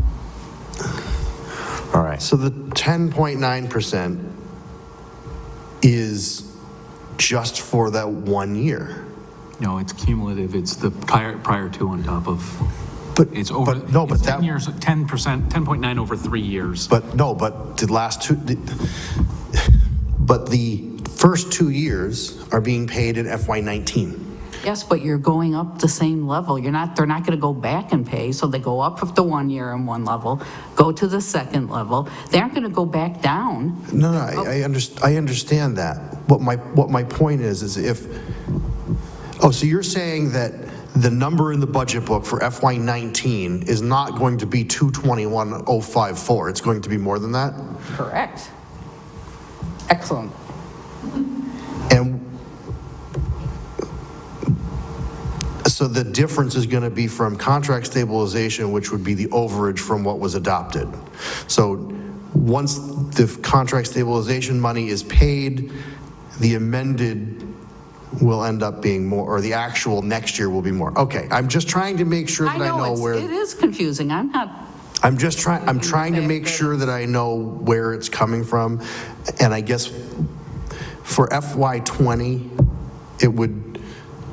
it would seem, given the giant increase in the overall budget, that we would likely do ourselves a service by utilizing free cash to take care of some of this burden, because we're going to have 18 free cash and ultimately have 19 free cash as long as it's certified in time. Good point. I would say that I would use possibly free cash for retro, but I would never use free cash to fund an ongoing expense. You see that what happens, it comes back to haunt you. Right, yeah, recognized. Councilor Alice, one last question on this. What's haunting us is the fact that a contract is signed in the third year of that. That's what's haunting. That's correct. That's the big. No one's disputing that there I'm not shouldn't be a disputing. 3-year. So when we talk about how to fund things, It's not haunting me. when we talk about how to fund things, if you're trying to fund something that is this, it isn't right now because they all seem to be like this, but an anomaly, because in a perfect world, or in a world that I would like to see, the contract would be settled in the year that it's supposed to be and not dragged out for 2 years. So, I think everyone feels I'm the with same you. way. I don't think anyone here is for dragging things out. Contract negotiation. To put it in a little better perspective, We should be starting a new one now. a little better perspective, we're looking at 6 employees in this particular department or that line item, and you go back 3 years, you compound it, and you add a step because they got previous steps if they weren't stepped out. So that's where your number comes from. Yeah. Thank you, councilors, for talking this out. It has clarified things for me. Councilor Mass? I appreciate it. It is illuminating, and it's helpful to understand the 4.5% increase to the DPW budget, which was originally difficult for me to understand. I would like to get an answer, though, and I'm sure you won't have it, but I'd like, and this isn't from DPW specifically, but from the finance side, of, since the mayoral form of government, how many contracts we have paid 2 years of retro on. I believe there's very few of those, and I think this is, there may be a need for the council to put some sort of policy in place that requires contracts to be negotiated in a timely manner and puts pressure on both the management side and the labor side to do that, because it creates a very high burden for a big jump within a department all at once that makes it very difficult to manage and project not only this department, but all other departments.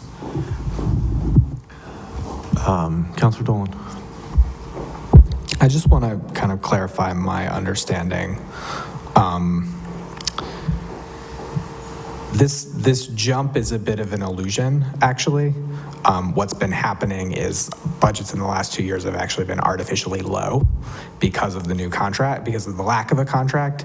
So what we're seeing, and that has been based on, that artificially low level is based on employee wages not keeping up with inflation. So employees have actually been losing money. This is what happens. This is what happens with union contracts. If we put some sort of requirement that things be negotiated in a more timely manner, the only way to do that is by saying that the municipality will cave to the union pressure, which if we want to do that, I think Councilor Mayo and I would not necessarily object, but that there's no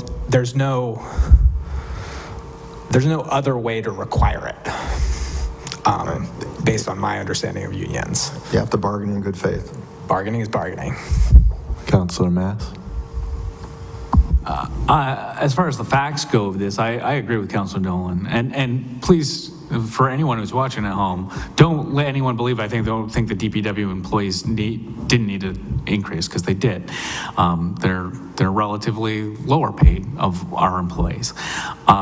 I don't think that's the only way to make the union cave, but I think the other alternative is to say that if you don't negotiate in a certain period of time, you don't get the effect of the retro for that first year. A limit of 1 year of retro.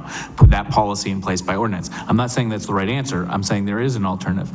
The real problem here is there was not a corresponding appropriation to contractual stabilization in the budget. There were, but not a 10% increase. Not enough to offset so that we had an understanding of where this year's budget would be within this department. And there should have been, And even if it had to happen in an executive session because it was related to contractual negotiations, there needs to be going forward a broader discussion of the impacts of collective bargaining, especially when we know that a contract is held up, and especially when we know that contract's held up because there is a change of unions, which is a choice that the unions themselves make. The town has no say in that.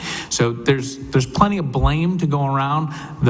At the end of the day, because of the way we've done this, it has made it more difficult to analyze this year's budget and have an expectation of what this year's budget would be last year based on what we were doing. Recognized. I'll recognize Mayor Martin. Thank you, Mr. Chair. I certainly agree with Councilor Mass that there should be some broader communication. But I think what is unusual, what one might call an anomaly, is that we had 3 units change representatives, union representation this year. All 3 of them caused a delay of anywhere from 5 till 9 months with negotiations. Up until those change of union or representation, the city never paid more than a year in retro. And that was kind of like the catalyst that brought us all, okay, it's December 30th, we have 1 day to get this done, otherwise you're going to lose a whole year of retro. So that was great. In a recent case by the unit in Greenfield against the city, it was determined that we could not do that. And so the retro went for 2 years. It didn't take long for all the other unions to understand how that was happening, and so change of representation, and then current negotiations were delayed and slowed, and we ended up with paying from the last closing date or expiration date of the most recent contract. So I don't know if it's blame that really needs to go around. There's a delay. You have to bargain in good faith. You have to put everything on the table. My personal opinion, I think we've done maybe 24 or 30 contracts I've been involved in since I've been mayor. I think it's a ridiculous process. I think that everyone goes high, everyone goes low. It just doesn't allow for honest communication. You can't start off with a 555 and then the city starts off with a 001/2. I mean, it doesn't really work. What really works is, what do you need? What's fair? Let's take advantage of the revenues newly created, or let's take advantage of an extra day off or more time off or something like that. But those are all to me negotiated. Thank you. Thank you for the summary, Mr. Mayor. I have a question just about waste collection in general. I know there's been stories in the media about China becoming much more restrictive around how much paper recycling they'll take. And I know that that's hit generally single stream communities like Springfield harder than I assume it has hit Greenfield, but do we anticipate any rising costs with the cost of paper and whatnot? And have we considered moving to curbside compost at any point in the future? So I'll give you a little background on what we've been working with as far as solid waste. We kind of talked about the sludge part of it quite a lot already. So the actual trash disposal and recycling. So about 4 months ago, some costs were coming out on the new contract for trash disposal to Casella or Covanta or one of the 3. And they were coming in at a very much higher rate, $10 per ton, as a matter of fact, $10 to $12 a ton more than what they were currently paying. So I looked into our contract, and our contract expires June 30th with our disposal area. So I've been trying to negotiate, trying to get around that $10 to $12 a ton. We produce approximately 3,600 ton of trash a year. On average, 3,595, 3,700. It averages 3,600 ton. So in that previous contract, we were paying $72.50 in the first year per ton and $75 ton in the second year. So we just got the contract last Wednesday, Thursday, so obviously the budget book's been out for a while. I consulted with the mayor, and we signed a one-year extension with the company. Unfortunately, the best rate I could find anywhere was $82.50 a ton. So if we do the math, that's a significant increase in trash disposal fees for FY20. I did not have that information when we built the budget. We were working on it. The other piece of this is there's an RFP due into the MRF for the recycling end of things, excuse me, May 15th. They're going to review the RFPs on a future handler of the recycling, but they're not going to choose a company until September. So everything we've read, everything we've seen, there's a very big potential we're going to have to pay to get rid of our recycling as opposed to receive funding for it, or excuse me, revenues for it. I think it's a much bigger discussion going forward to look at the landfill and the operations as a whole.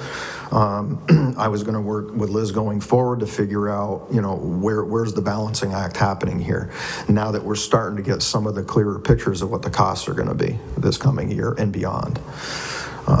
But I did want to make note of that tonight, that our trash disposal fee will be going up significantly this year.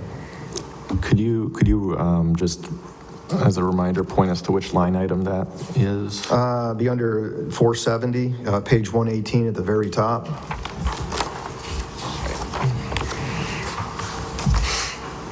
$52.96.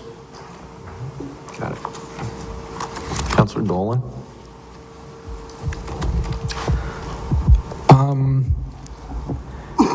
One thing that's missing, and I may just have missed it elsewhere in the book, does one of you happen to have the revenues from the trash stickers, a number for that?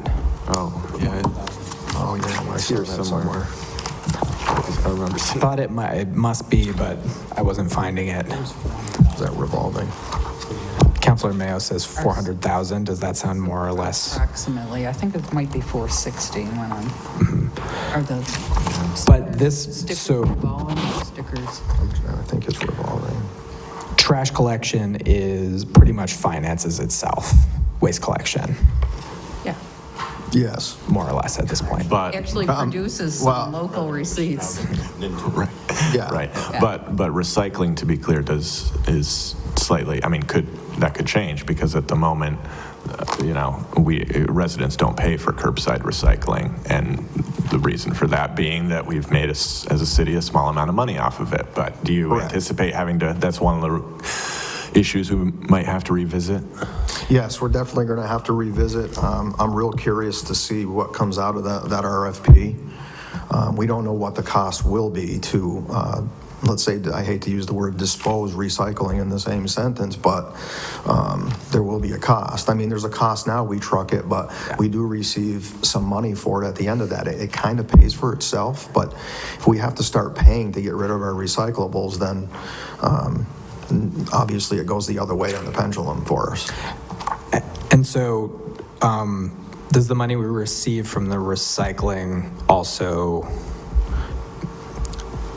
covers the labor, the extra labor required for recycling pickup, or that comes out of the bag stickers? I think everything rotates back to the revolving fund. I can jump over to that page. What I'm driving at is, are there any plans for increasing That's what we're. the cost of the stickers? Well, when I say we have to have a broader discussion on that, and I need some more data, I need some more solid information, I guess, yes, we'll be talking about that. But I want to look at the data first and make sure to see what our expenses are as opposed to our revenues. Councilor Mass? Under DPW waste collection, page 115, there's a $107,000 increase in permanent salary and wages. That is a 64% increase. I trust that is not contractual increases. That's not a 20% a year for 3 years. That you're adding staff there. Actually, yes, we're not adding staff. We're actually funding 2 staff members that weren't funded last year. apparently when the budget, how I understand it is when the budget was built, we had open positions up there. So they were not funded at the time. So we didn't have them last year. Yes, we did hire after July 1 last year. To sum it up the easiest way, we made up for the 2 employees not being funded in this line item, and I can explain how that happened. We had, obviously we had the director, we had the engineer, we had 3 or 4 other, one employee retire. We had a large turnover of employees the first half of the budget year last year, so there's always a gap of 1 to 2 months of hiring a new employee in. So we were able to make up the gap of the 2 employees with the retirements, people resigning or leaving. I mean, that's the best way I can sum that up. What was the fiscal 19 department request? For that line item? Yes. I have that right in Munis because that's, what was adopted was the request. I do remember. You didn't those. ask for those positions to be funded last year. Marlo wasn't here. I wasn't here, but But the department did not ask for them. correct. They were not filled. There was 2 open positions at the time the budget was developed, and I can't answer to why they weren't budgeted in. They weren't open if we didn't appropriate the money for them.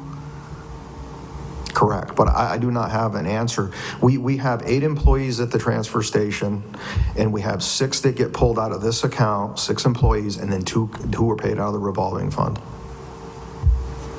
Your staff at the transfer station.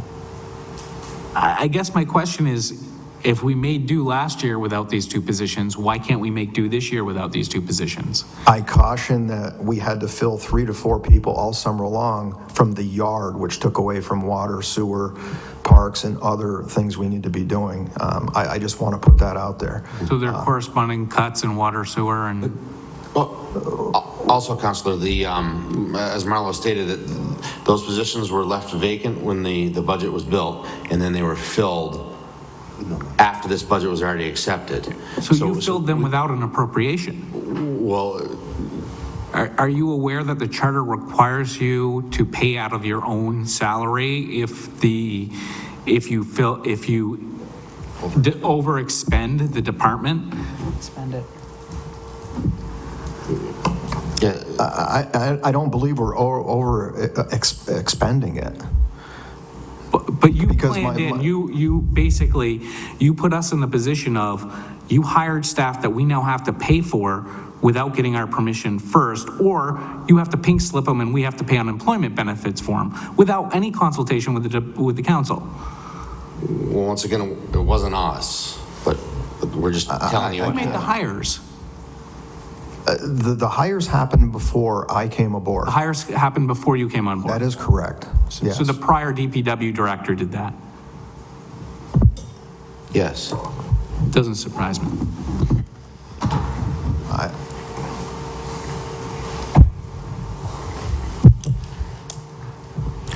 These are the actual numbers of the people up there now. That's how we built this, or how it was built.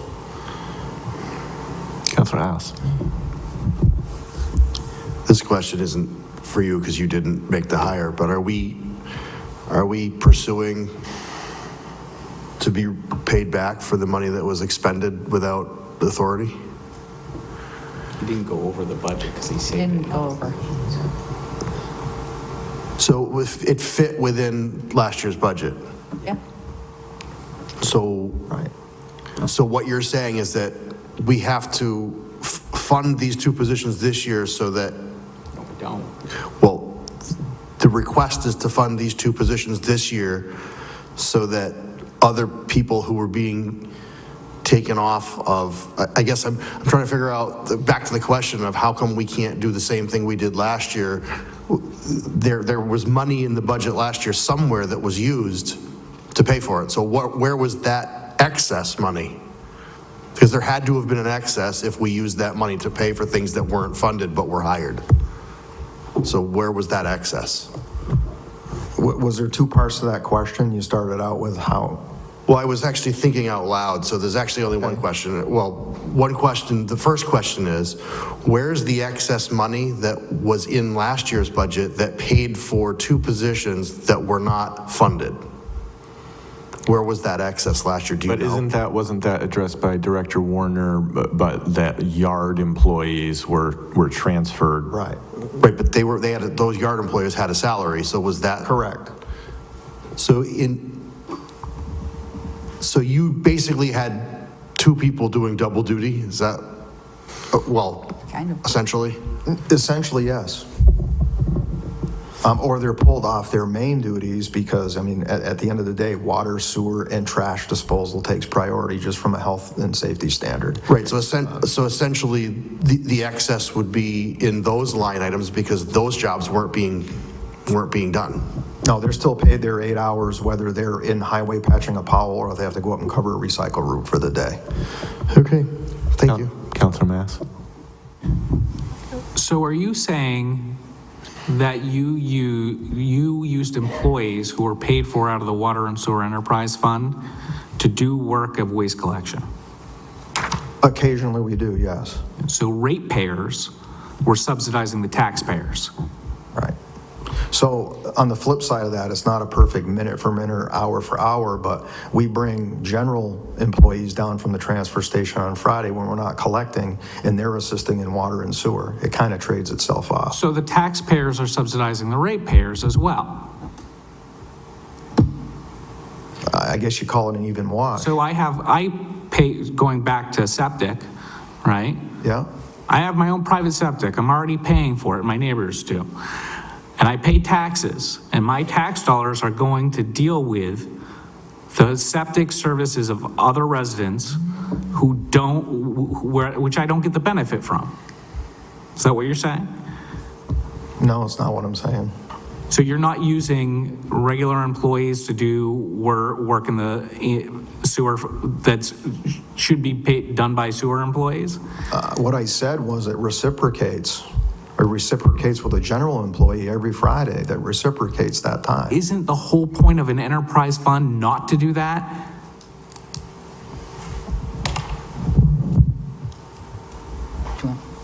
In a perfect world, that is, but when you're dealing with health and safety issues, you have to make accommodations. Is it to the penny? I don't believe so, but Marlo is stating that it is reciprocating, that. How do you account for that? How do you do the accounting to make sure that employees are being paid out of the right fund? I think it would depend on the extent of it. What is the extent of it? I don't know. That's what I would define if I were. Well, can you give us a report of how often this has happened and what the rates of, I don't need to know which employees, but the rates of employees, who they're covering,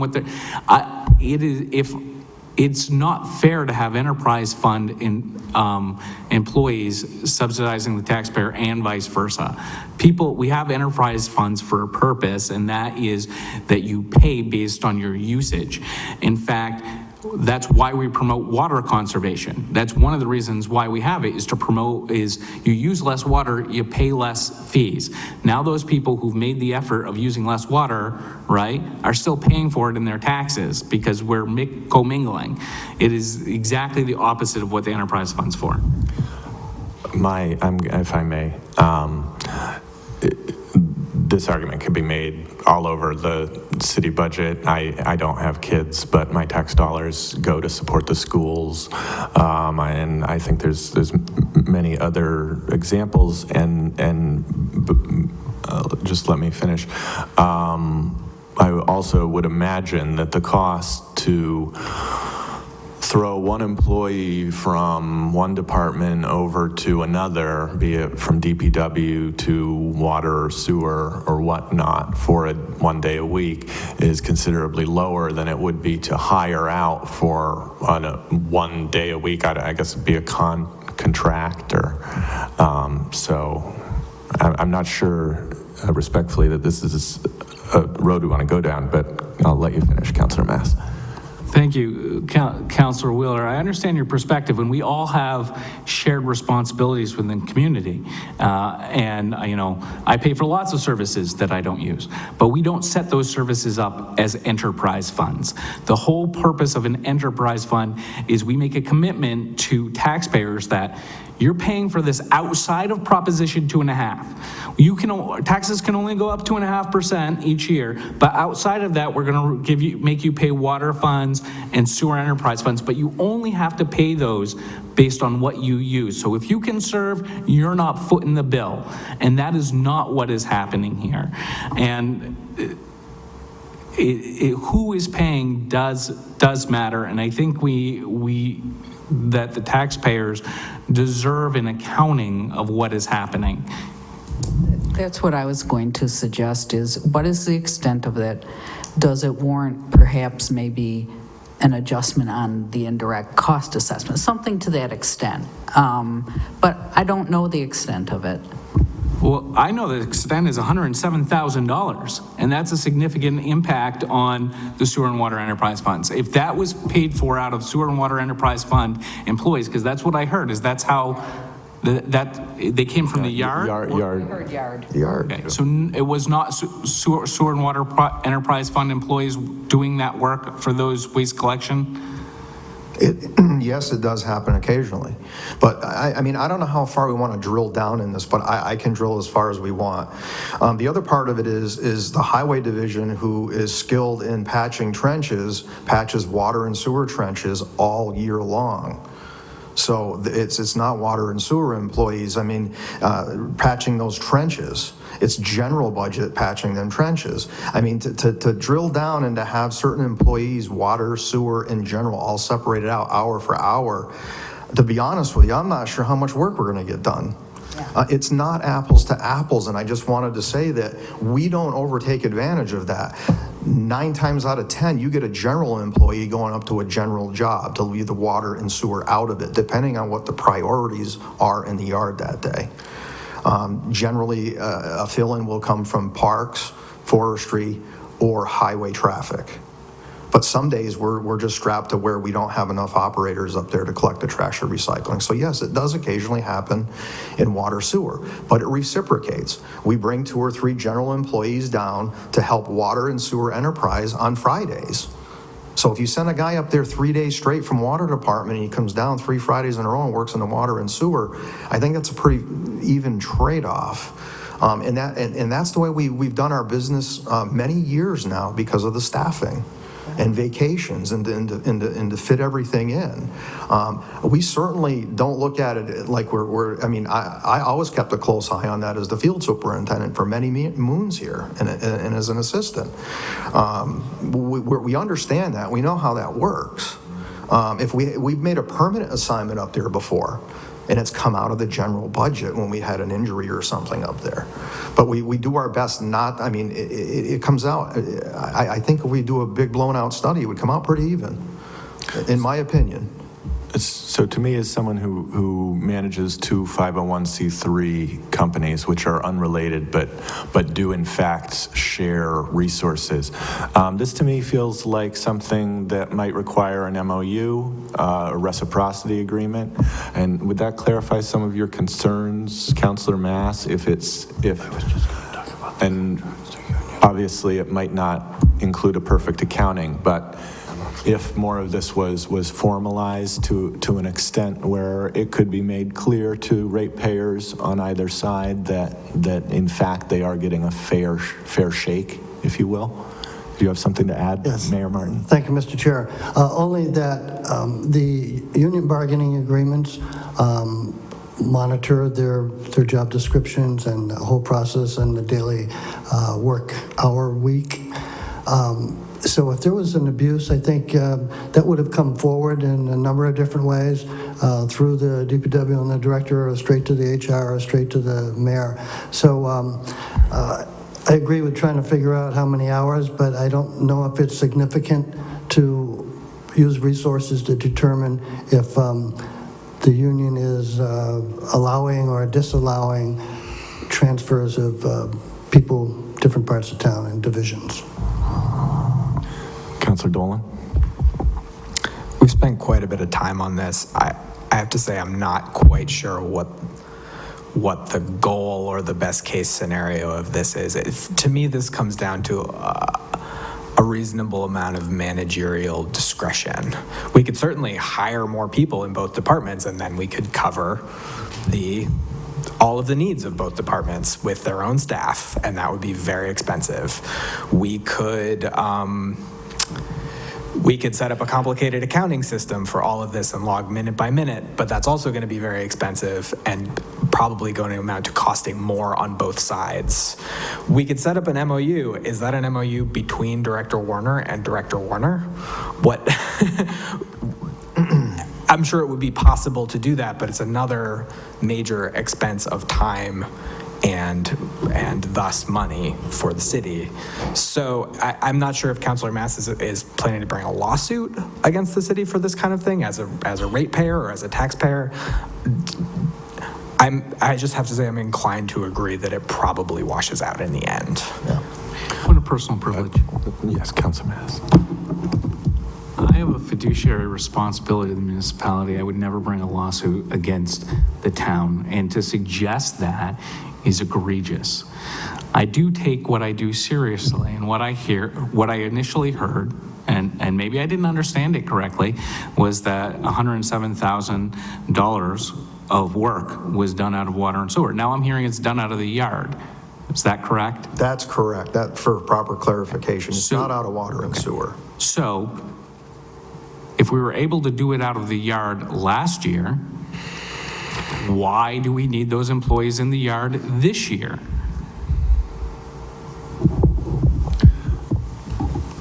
I wasn't here last summer, but I've been through some thin years when the transfer station wasn't completely fully staffed. I can tell you that it takes away from other things that the other divisions are supposed to be doing.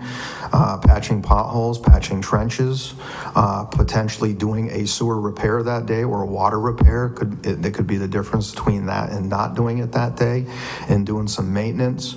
When you draw from the crews that are, I want to say, staffed appropriately, not overstaffed, but staffed appropriately in that yard to function of what we're supposed to be doing. We have 19 projects going on right now. I continue to pull 2 individuals from the yard and send them up day after day after day, and then throw in a vacation or 2.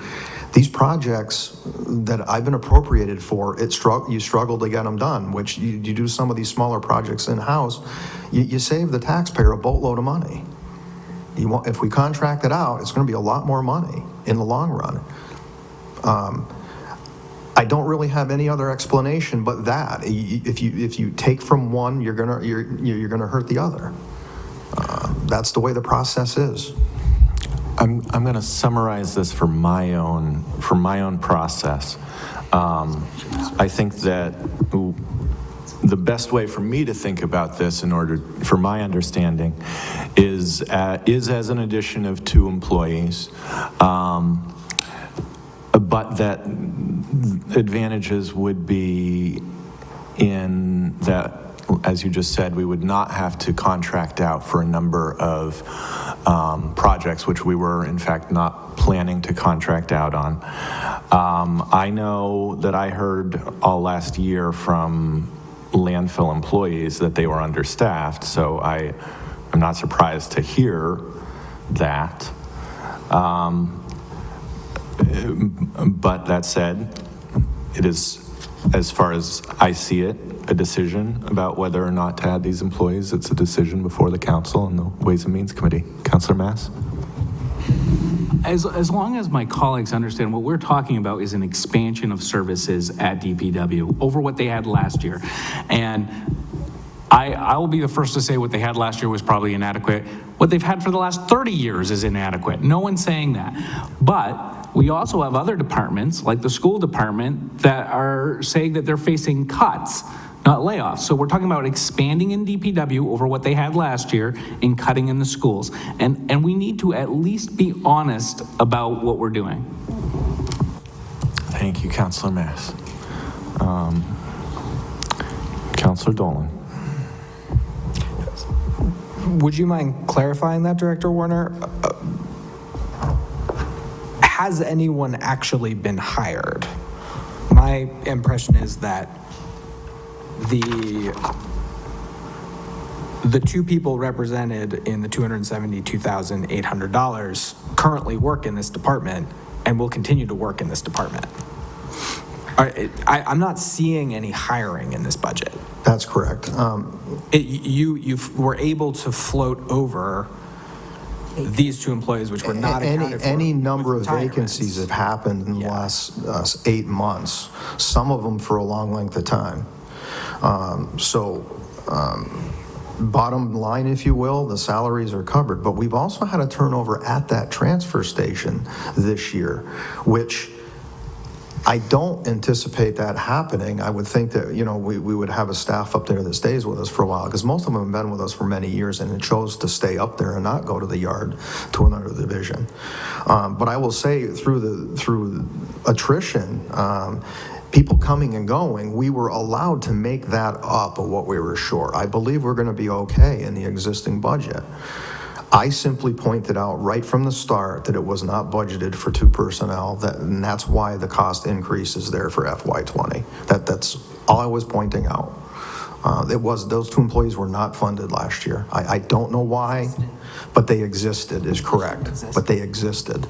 It's not a new job description. It's not a new employee. It's the same 8 employees that were here when I was in 2016. So in that sense, it's not an expansion of service, it's a continuation of... It's a continuation, what yes. we're doing right now. Right. I can't speak to the funding last year. I was not here.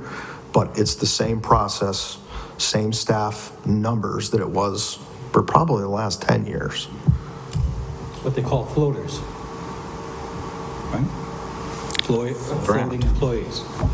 Yeah, I mean, essentially it floats back and forth. I think if you talk to a lot of the staff up at the landfill, one back scratches another. If a water sewer employee or a highway guy comes up, we haven't had any grumbling with them coming down the yard and helping with blacktop and everything else on a Friday. It reciprocates. Right. Councilor Mass.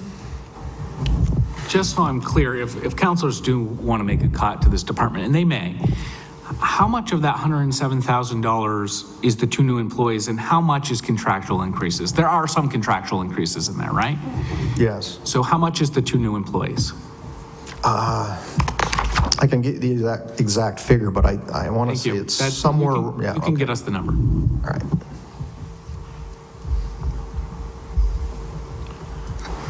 Other questions on waste or transfer station before we move on?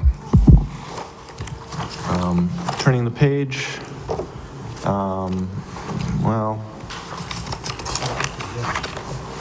would anyone like to ask Director Warner any questions around parks? Councilor Mass. Permanent salary and wages in this department include a $38,000 increase. Is that strictly contractual increases? Yes, don't forget that's a combined parks and forestry division, so I don't want to label it just parks in everybody's mind. Yeah. Thank you. Also, Counselor, don't forget that it's the raises in the new contract, but it's also steps for a lot of people too. Right.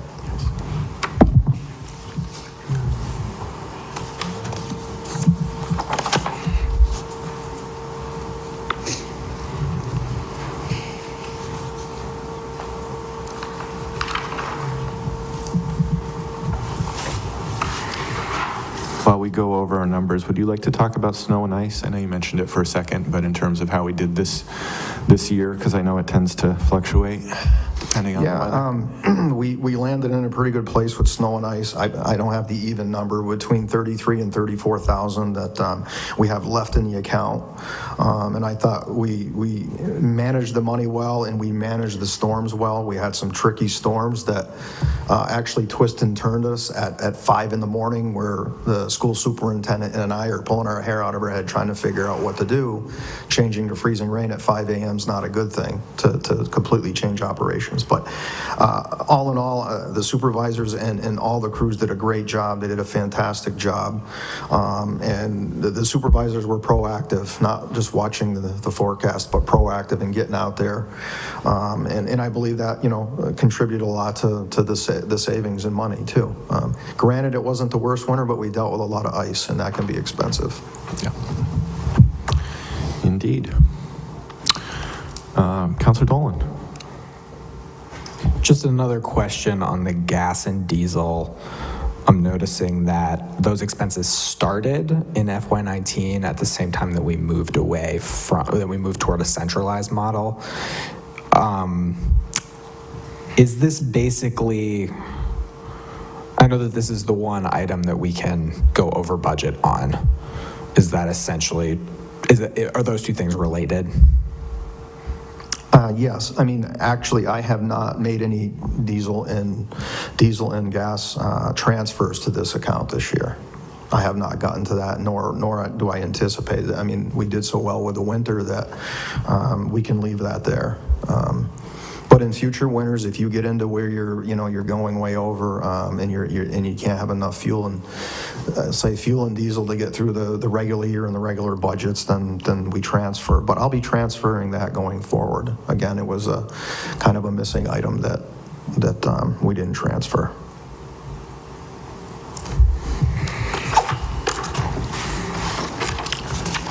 Obviously, we contract out the street cleaning. Do we have any sense of, do they give you a sense of where they're moving around the town in terms of streets? Or I'm basically asking when they're going to clean my street. I think it's next week. Next week. Excellent. Thank you.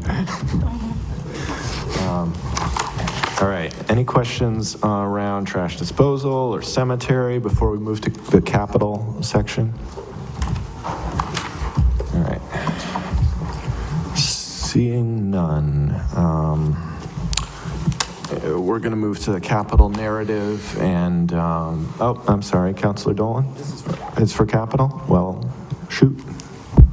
I want to start by thanking Director Warner for the comprehensive narrative. I know in the past from some departments I've been disappointed with some scant justifications, and I felt like you did a really good job. This is a great model for what I'm looking for in the future from all departments. Thank you. All right. So we'll start with I'll take your question, Councilor Mass. I don't know if this is the right time. I have a broad overall question about sewer and water enterprise funds. Within the sewer and water departments overall. Right. I actually completely forgot. It may make more sense to continue to go through water and sewer now rather than capital. Does that make sense? Yeah, I'll take the question. We passed an ordinance last year related to sewer and water enterprise increases that establish some thresholds at which the town needs to come back to the council for further approval. Do you believe you'll be within those thresholds, will you need to seek a further approval from the council as far as the percentage of overall increase? I can. Go ahead. Okay. Liz can correct me if I'm wrong, but we're looking at I believe a 10% in sewer, and we will be coming to the council for the water rate. I believe 14.38 is where it all rolls out. So, and that requires, refresh my election, is it a 2/3 or a majority vote? 2/3, I believe. Okay. And then if I read it correctly, over 15 would be the 2/3. Thank you.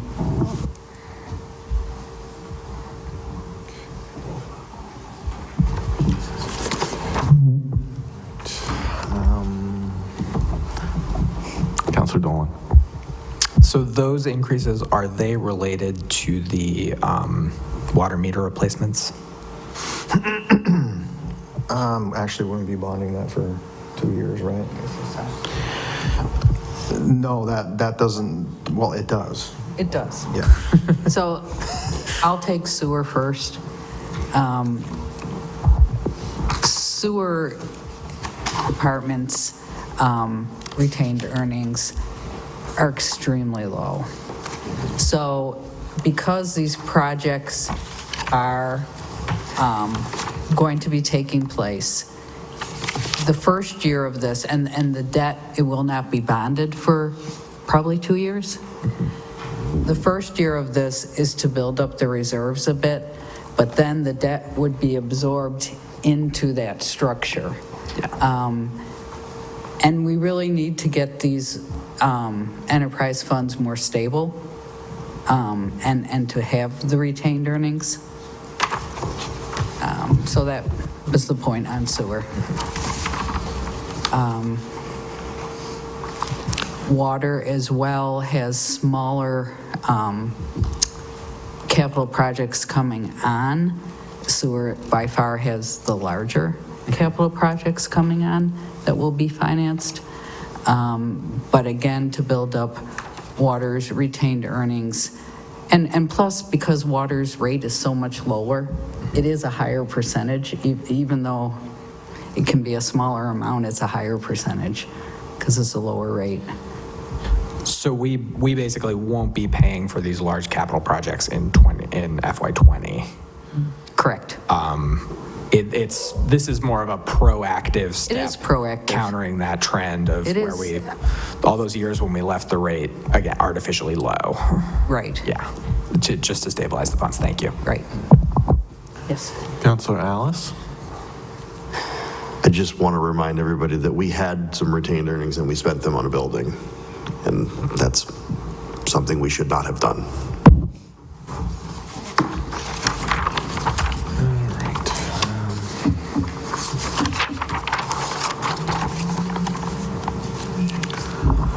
As far as Wiley Russell, I've spoken with you already about this, Marlo, but let's see.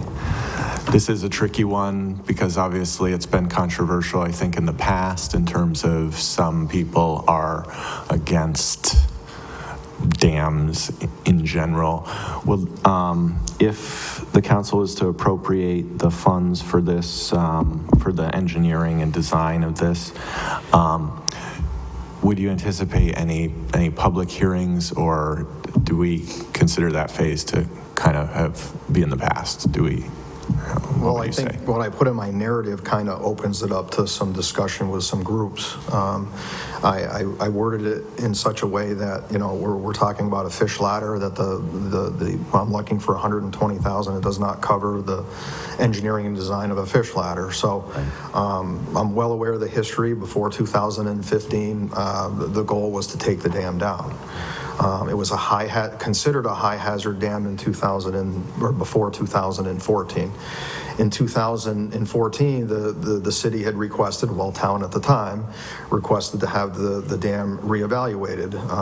DCR and Office of Dam Safety evaluated the dam, and it was a second opinion, and they downgraded it to a low hazard dam.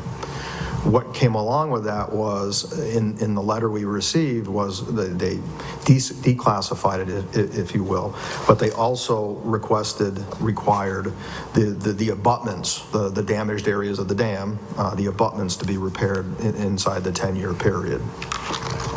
Again, that letter came in 2015. We're 2019, we're 4 years into that 10 years.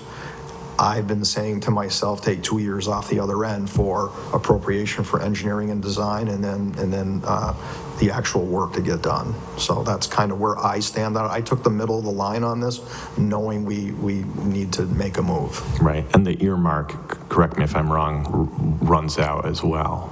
Is that right? I'm not sure if it runs out. Again, this is the same type of situation that the mayor spoke to on the anaerobic Right, digester. yeah, it's not your area. Yes. Yeah. Councilor Mass? Shouldn't we make the decision publicly about whether we're going to repair the dam or remove the dam before we do engineering to repair the dam? Wouldn't that be putting the horse before the cart? I was moving ahead with this. That we were repairing the dam. Yeah. Was that a community decision, or was that a decision made by yourself and the mayor? The decision wasn't made for me. I have a letter stating that it's a low hazard dam and we need to make the repairs within the 10-year period. I brought the capital forward to repair this dam. I was not part of any decision making before that. This project was before me when I came back. And neither was the community, correct? I can't speak to that. I mean, I did have a 3-year absence. I don't know what happened in that 3 years. I can't speak to that. At the end, we're 4 years in the 10 years. In 6 years from now, we'll have a new governor, right? I would assume. And we'll have a new head of DCR, correct? Potentially. I mean, And if we do make these repairs that we're not required to make today, how long will this dam last before it needs to be repaired again? like any other infrastructure, I can't answer that. But it eventually will need to be repaired again, correct? Yes, like any other infrastructure, probably. But if we take the dam out, it will not have to be replaced again. Isn't that true? Yeah, you can make that assumption, yeah. Thank you. Obviously, yeah. Mayor Martin, would you like to speak to this?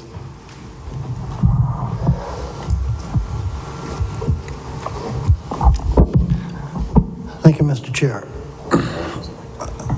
There are some historians as well as finance people in Greenfield that can speak to this much better than I can. But I want to remind the councilors that it had been predetermined that the dam would be removed. And that was part of a grand plan that would remove the dams at Mill Street, swimming pool, and the pumping station. Over a period of years, each year, the city contributed money for the studies and the hiring and salaries of people to bring this concept to reality, to have an open stream from the Deerfield to Leiden. And so, but over the years, each different dam was rejected. So to remove the dam at Pumping Station was rejected because of it's a source of water and we have a lot of interest in that area. To remove the dam at the Mill Street was rejected because the foundation of that historical building, the Museum of Industrial Heritage, that would have been impacted the structure. So that left 1,129 feet to go from Weiler Russell to the Industrial Heritage Building. The next bid for Greenfield to contribute was, I think it was $180,000 to the already nearly $1 million to go through this conceptual phase on the Green River. What we did, or what I did, is withdrew our support at that time and making an agreement with them. That was after I had received the results of another engineering study, which moved the dam from dangerous, I don't really remember the terms, but highly dangerous to Hazard to low hazard. To a low hazard dam. Primarily because beyond the dam is a canal. The canal is almost in the river. And when it is in a canal, it's in a flood zone. So there was nothing to be destroyed from if the dam collapsed. What's notable is that it wasn't just to remove the dam. It was, the argument had always been to remove the dam, but in fact, they were restructuring the dam. Historically, the dam has a 4-foot head, and it was always there. The proposal was to blow up the head on the dam and take out the bedrock so that it was an even stream. And people have suggested that it might not have been a stream at some points during the year. So with the historical relevance and the fact that the whole dam, the crib-type timber crib, the diversion of the water and bisecting the river was a kind of like a mediated result of two manufacturers on each side of the river trying to share the water, gives it some interesting aspect to the history of Greenfield. But the bottom line turned out to be that the dam was not dangerous and that we could apply for dam repair funds. And I worked to get $1 million set aside in the bond bill so that we could, $1.25 million set aside so that we could use it for this dam repair. We had also previously agreed about 4 or 5 years ago to include members of the Green River Conservancy as well as a group out of Connecticut that wanted to be part of an advisory group to the repair of the dam. And we've moved in that direction. Thank you. Thank you, Mayor. And could you just speak to the cost difference, even though I understand we've gone pretty far down this road already, the cost difference or the potential cost if you were to take out the dam? What were we talking about back then? Obviously, the estimates would have changed. Yeah, back then the cost had already, between the grants from NOAA and the city contribution and some other sister grants for the Green River, it was close to $900,000, and we hadn't done anything yet. We've had several public hearings during that period of time. That's what made it controversial, is that people didn't want to have the dam taken down, primarily the Greenfield Historical Commission. Mr. Ruggles and Mr. Pasiglia, both of them had done a lot of history and research on the dam, and they came up with a good argument. They brought me a lot of evidence, and that's what acted as a catalyst why I withdrew the city's support. Thank you, Mayor. Councilor Mass? This project isn't going to be completed by January, is it? I don't know. What do you think? I don't know. That's why I'm asking the question. Well, it will never be completed if we don't start planning and get the engineering done. Okay, but so the answer is no? Will you be a counselor in January? I'm asking, will this project be completed before January? I can't imagine that it will be. Okay. But So my question is, if we spent $1 million in one direction and the mayor made a unilateral decision to stop going in that direction and to go in the other direction, what prevents the next mayor from doing exactly the same thing, and that this is $120,000 that's wasted in the wrong direction? Shouldn't we wait to see what the decision of the new mayor is on something that's so controversial? I'm thinking maybe we should wait and see what the new councilors would think about wasting a $120,000 opportunity to get $1 million. So if we've already spent $800,000 and $900,000 with as a partnership with other groups, don't you think then to do something to remove a dam for 1,129 feet is really a reasonable type of operation, and start all over with and try to put together another $1 million with grants from somewhere else? Councilor Dolan? Question for Director Warner. What is it seems clear that there's some division on this issue. What is the worst case scenario if we just choose not to fund this particular year? This particular year, we'll be right back trying to fund it again in the next budget cycle. I explained there was a 10-year window. You're going to lose 18 months to 2 years to actually get the engineering and the work done. And what's the deadline again? It's 20... The letter came 2015, so we're looking at 2025. So in theory, if we funded this study next fiscal year, we could probably get the work done before 2025. So in other words, leave it for the next mayor and the next council, and move this money to somewhere else where it's desperately needed in town for the moment. I understand that this is a pressing issue. I'm just trying to wrap my head around the worst case scenario for not funding this. If I may address this as counselor for Precinct 7, I've spoken with Paul Mark, and I thought that he said that the earmark for this ran out in 2023, and I could be wrong on that by a year either way, but that is a deadline that's approaching sooner than the other deadline. I've spoken to constituents on either side of this, and I believe that this is there's no amount of public process that would allow you to achieve consensus on it. And so a mayor is probably going to have to make a unilateral decision, short of, convening a committee to make the decision. And as someone who considers himself, environmentally aware. I see the arguments on both sides, and I've spoken with people on both sides.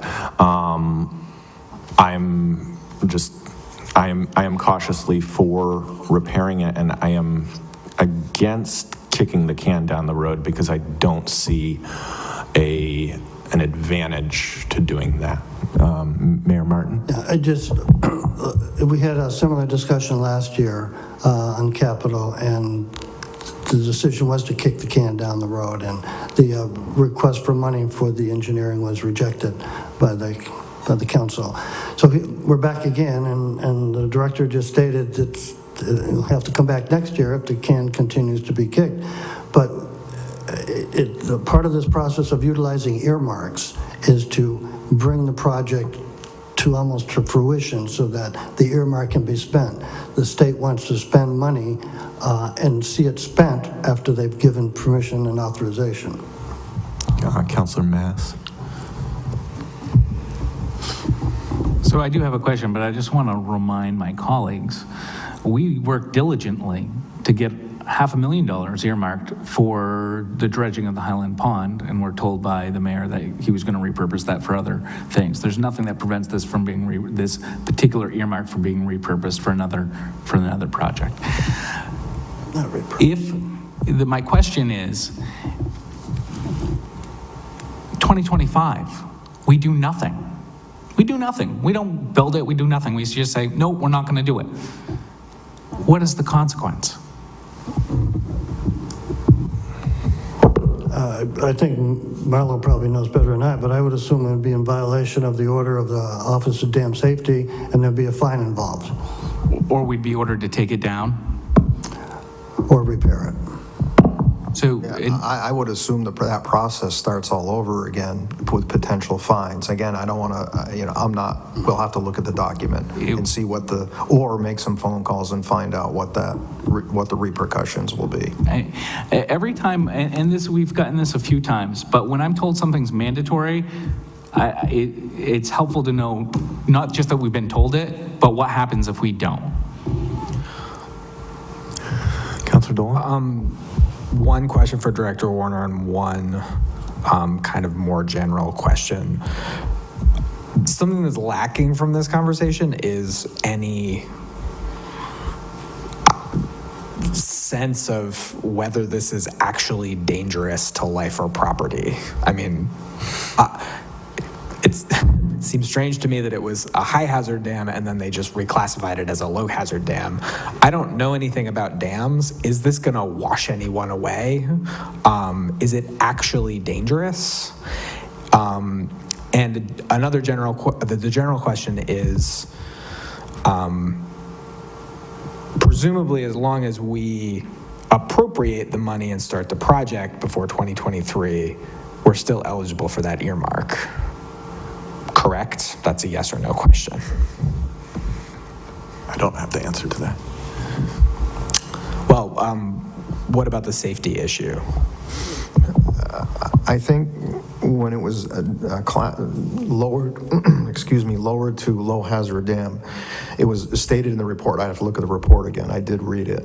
But I think we're talking where the main structure of the dam is in good shape. We're talking the sluice ways on the edges of the dam, the embankment sides, the abutments, if you will.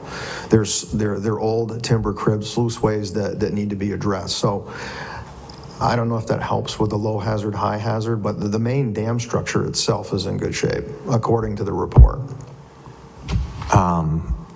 I would just point out that this is a low-income neighborhood, and the dam is upriver from multiple properties within the floodplain. It's an area that has in the past been subject to flooding, to mudslides. As precinct councilor, I certainly don't want to even consider waiting as long as we possibly could to fix it. Councilor Dolan? I'm sympathetic to that. At the same time, when we talk about $120,000, I'm talking about 2 teachers who are on the chopping block this year. So if there is a real safety risk, I would really like to know about that as we make this decision. So is that something you can get us? Like, what is the worst case scenario? Another Hurricane Irene, what's gonna happen? What are we preventing?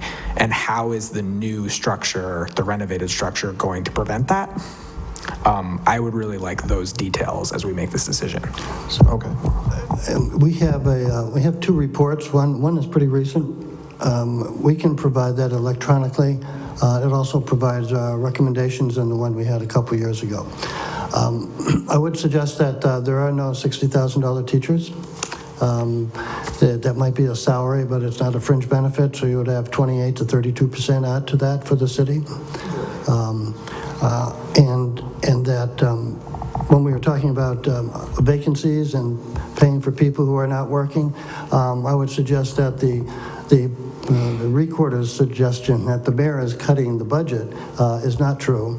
The increase was $20,080,000, and the amount recommended by the mayor was more than we had last year that I recommended. So it's really no cut in their budget, it's a cut in their requested increase. Thank you. Sure.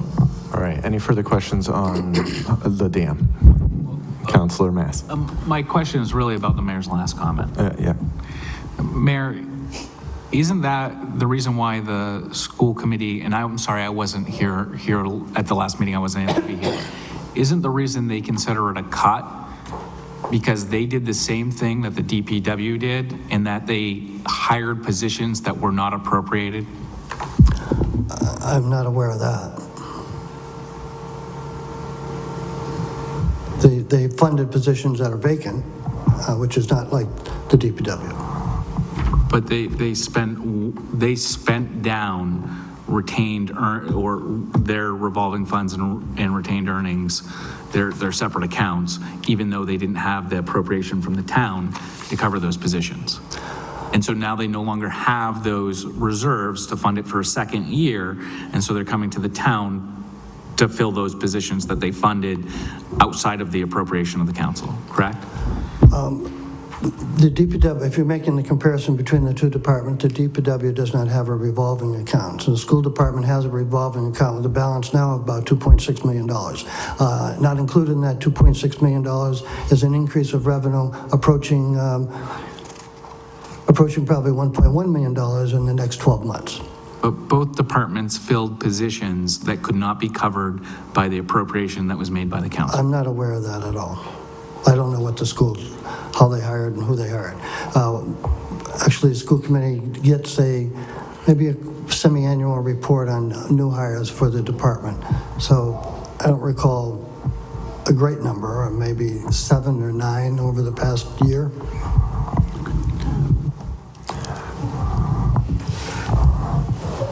Before we move on to the next capital projects, I had a question about complete streets. I know that I think some Allen, was it bike lanes on Allen Street? Was that one of the complete streets projects? I know that the intersection there, which is right down the street from you guys, between Allen and Wells, is one of the statistics have shown has one of the highest rates of car accidents of any intersection in town. Have you considered modifying that in any way, adding a four-way stop or anything like that? Yeah, we've looked at four-way stop there for many moons. The subject keeps coming up, that intersection. The latest improvement we did on it was the oversized stop signs, and that was done, I think, 7-8 years ago. When we looked at making that a four-way stop, actually physically taking a traffic count and taking a look at, the busy times of the day, the problem you're going to have with a four-way stop there is as traffic backs up at the stop sign towards Chapman Street on that hill, you have a potential of vehicles coming over the Allen Street Bridge, and we have an accident towards the top of the hill as opposed to the open intersection. I think that was, if I'm remembering right, all the reporting, that was the main reason why we couldn't look at a four-way stop.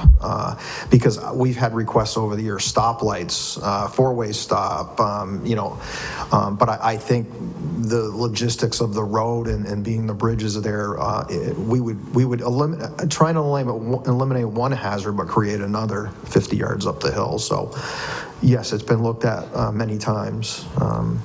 Thanks for the update. Councilor Alice? I understand that that's the logic, and I understand that that's probably what the study says, but from a realistic point of view, it would be exactly what happens going the other way, and we don't have accidents going the other way. So I'm trying to understand why that study would say that. I mean, there's a stop sign on the other side, and the traffic tends to back up sometimes. I don't see how it would be any different if the other side was a four-way stop. Did the study reference anything about the fact that at Chapman and Allen, or Chapman and Allen, that there's a stop sign? I just want to clarify, we didn't go out and do an outside study. It was an in-house study in the engineering department back in Mr. Petrin's day. And I believe there's a file on it, and we looked through the files, and again, I'm running from memory on that project, again, in the yard, we've heard every wreck at that intersection in the DPW yard for the last, I don't know how many years. So I guess what my point is from a logical standpoint, if there's a stop sign on the other side, then it actually might be even a little bit longer on the Wells Street side. Yeah, I agree. And we don't have accidents on that bridge going the other way, at least that I know of. I can't think of one, and I live down the street, so I mean, Right. I mean, that could get into a whole data-driven thing where, it does have to be evaluated, through an engineering type thing, different times of the day, there's different amounts. I mean, we all know how that works, but, like I said, that intersection, it is terrible. I go through it. I don't go through it all the time, but I go through that intersection all the time, and I see people, And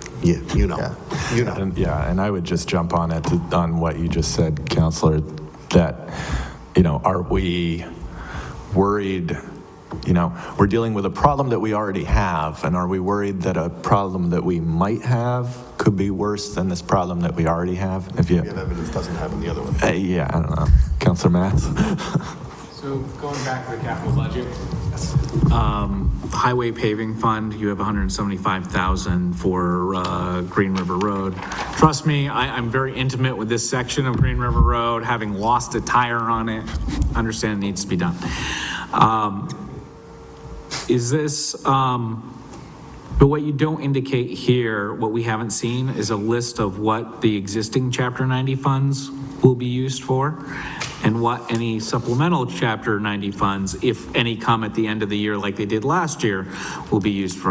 And I ask this specifically because Councilor Sund has been diligent about advocating for Barton Road, which is nearly as serviceable as this road. They're relatively easy.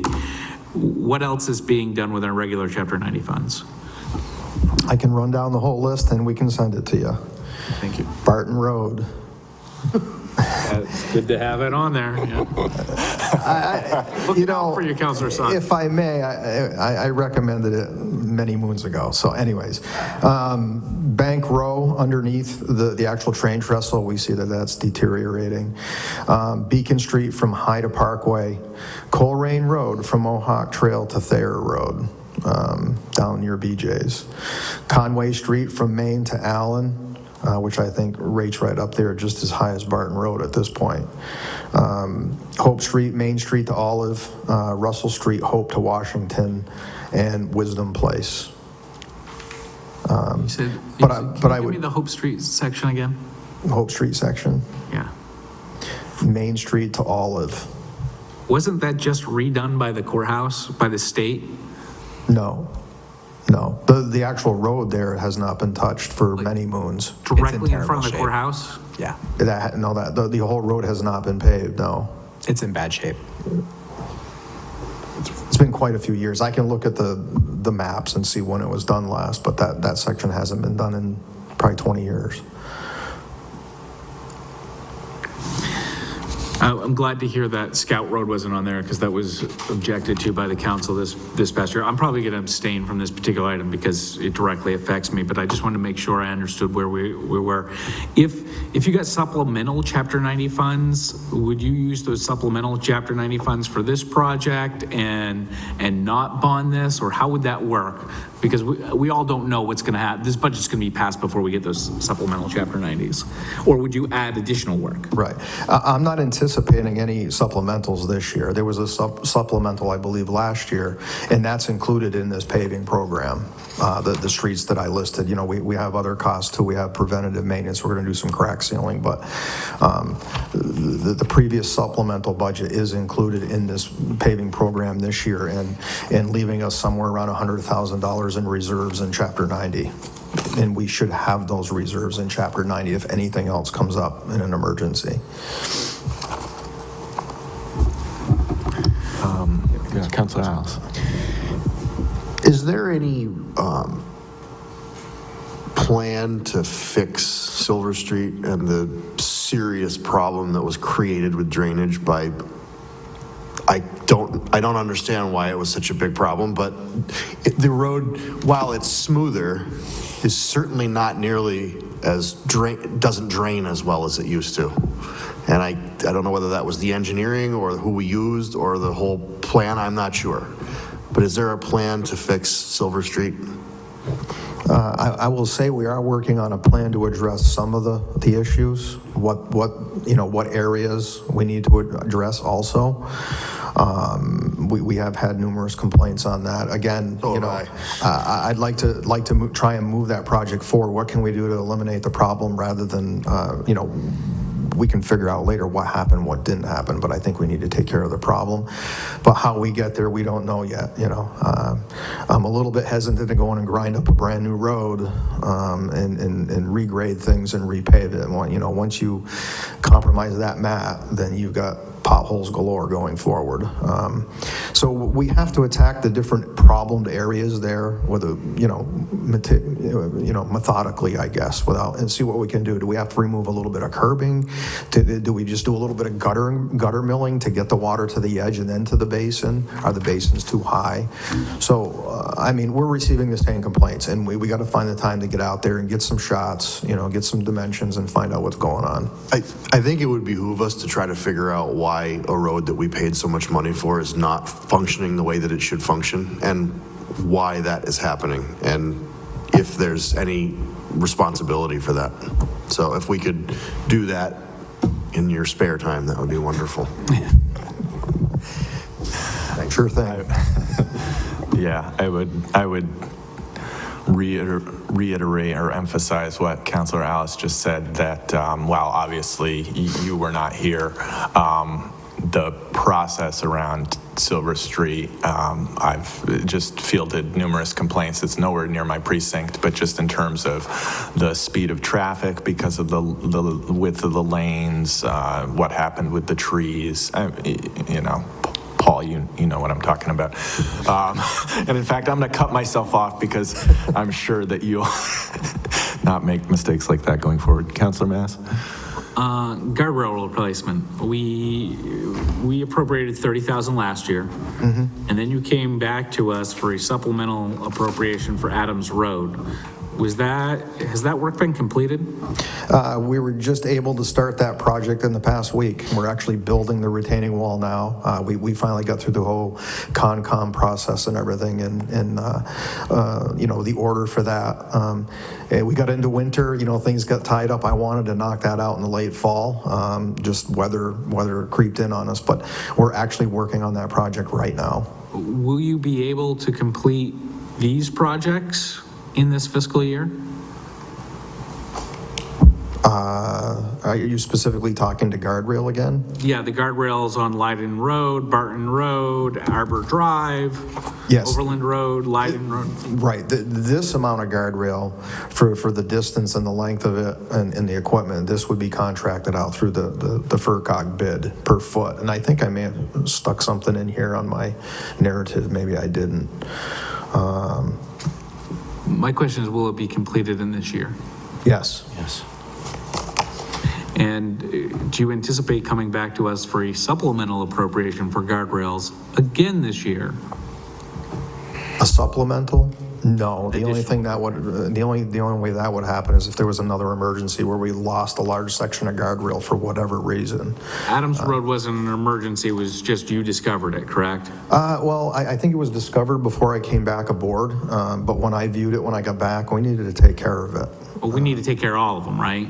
Yes, but this one in particular, there was nothing holding the existing guardrail. There were, I mean, I think I sent some pictures out early on. Fair to say you've done a full analysis now of all the guardrails? I've taken a look at the full list that we had, yes. And have you looked at the places where that aren't on the list to identify any places that we need to put them where they don't exist? I just want to make sure we're not going to have more surprises about guardrails, because every year it's something different. Right. I mean, I'm going off, actually, there was an existing list that I put together many moons ago with a lot of money's worth of guardrail on it. Yeah. And I think the intent was to try and knock the most deteriorated or the most dangerous areas of road that needed that guardrail replaced. And here we are, I can go back, or I can have one of the assistants to, reset our program on this. Are there areas where we don't have to replace it because there's different standards and different reasons why you put guardrail in and where?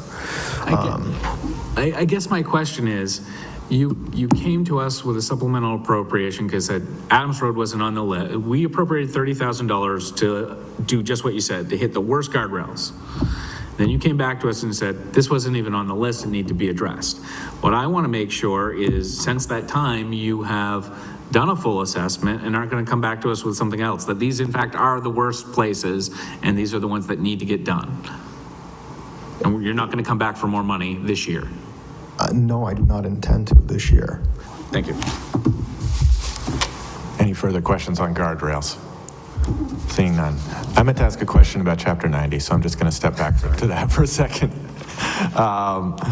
So am I correct that at the moment the way that we prioritize Chapter 90 projects tends to be which streets are in the worst shape? Maybe combined with, feel free to answer it and whether there's other factors.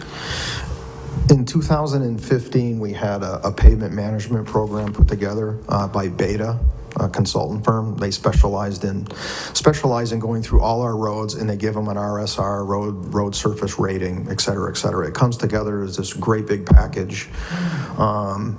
So it is data driven. I think, part of your question, it is data driven, but I will tell you, you do have the roads that go from 0 to 100 in 2 years because of, the weather, the freeze-thaw cycles. And what I mean by 100 is, from pretty good shape to really bad shape. A road can accelerate extremely quick once it gets compromised. But we actually go out in the engineering division goes out and we inspect roads. In fact, we try and get a year ahead on the paving program.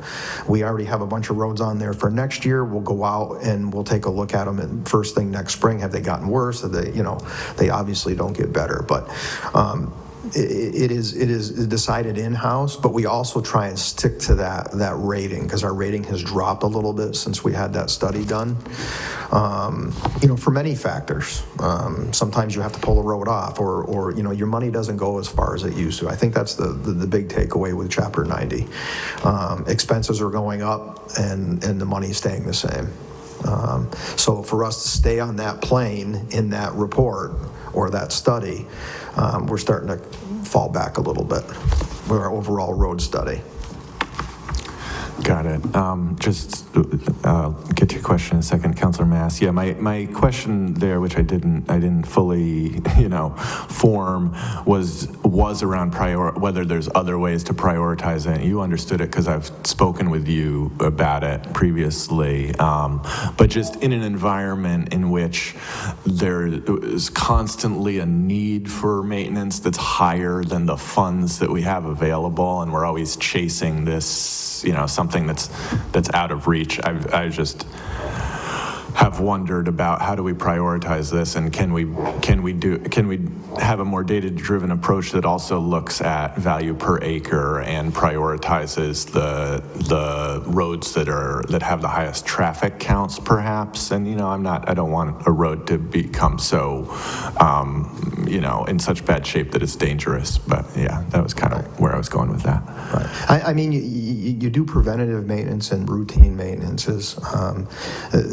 That's where this paving is going.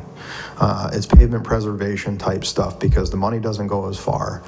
That's why I took a specific project rather than, in the past, look, I want 300,000 extra in paving. I don't think that's the right approach. I think picking a specific road, giving a specific cost to help turn that pendulum back to where our money is going a long ways in Chapter 90. Whether it be a street a year, if it's 50,000 or it's 175, that is my approach on that. A specific project, not just funding to pick it wherever. Thank you. Councilor Mass? So I'm going to move into sewer water enterprise capital. Project 3, you have I&I evaluation repairs of $300,000. Historically, we have funded that at $200,000. Is there a specific reason, other than we need to go a lot further, that we have increased it from $200,000 to $300,000? Yes. I believe that it was not funded last year. It was funded last year. Last year it was funded? For 200. I believe it was. Was that cut? I believe we cut it. No, I believe it was cut. Because of Silver Street. Because of Silver Street, Yeah. right. Yeah. So I guess I'll bring up the issue of a consent order, since we all know about it. It's public record, obviously. The I&I money goes a long ways towards a consent order that we were issued in March of 2016. Funny enough, a month after I left Greenfield. But so by January of 19, we were to adhere and to comply with everything in that consent order, and there was 4 or 5 pages of things. We complied with a lot in the first 2 years. But then in the last year and a half, things kind of fell off.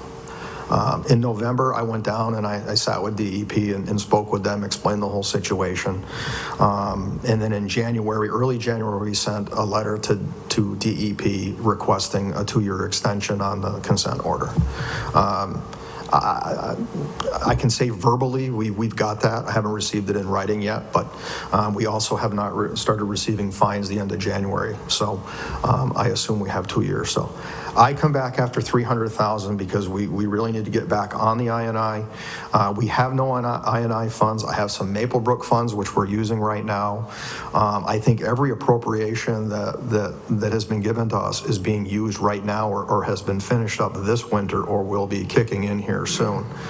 But Maplebrook funds can only take us so far on the I&I because it's about the sewer weaving in and out and all around this thing. I mean, I don't want to get too wordy here, but the 300,000, we did a flow monitoring test in 2016, and it revealed 10, what we call 10 subbasins in town that showed I&I. Even though it was a drought that summer, we had 10 subbasins, and I guess we think of it as 10 subdivisions of our drain and sewer system that we need to go after. We need to camera. We need to stretch out and find out where the I&I is coming from. This is where this funding will go. Councilor Alice? Is there, I can't remember if we rescinded it or not, but isn't there approximately 400,000 authorized and unspent from Rocky Mountain? Or did we rescind that? If that's available, would that be something we could simply repurpose some of the money for some of these projects?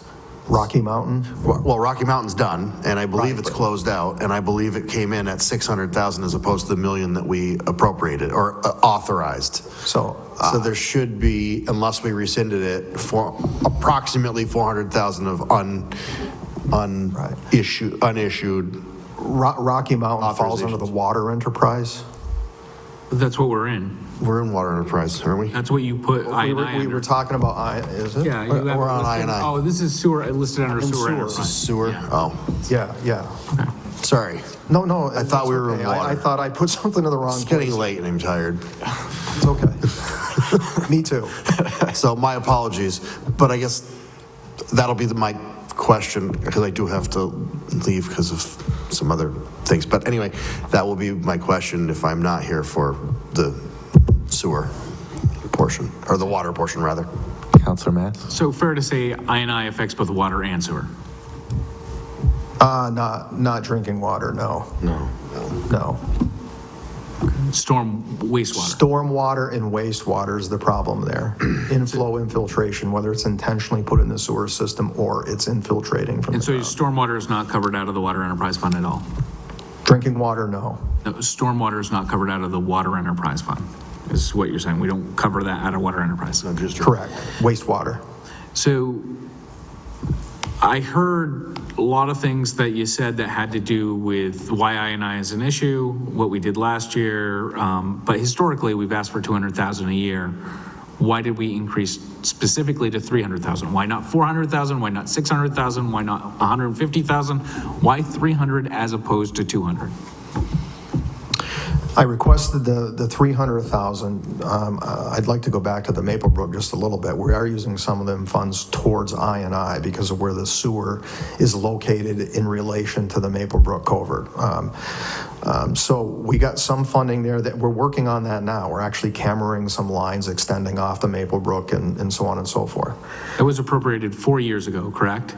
I believe so. And that money still has not been spent? Well, I think there was 600,000 appropriated. There's 480 sitting there, but we're using it as we speak. I mean. That's after we cut it by 400,000. What?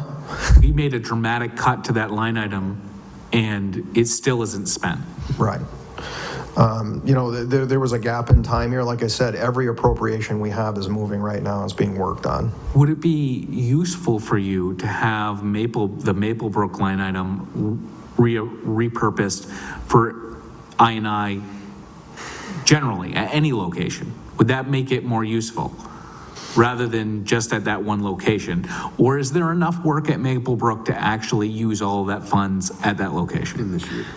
In this year, yeah. Right. I think that, you look back on the history of Maplebrook, the whole school street situation that had gone on for years, and we finally found the problem, fixed it.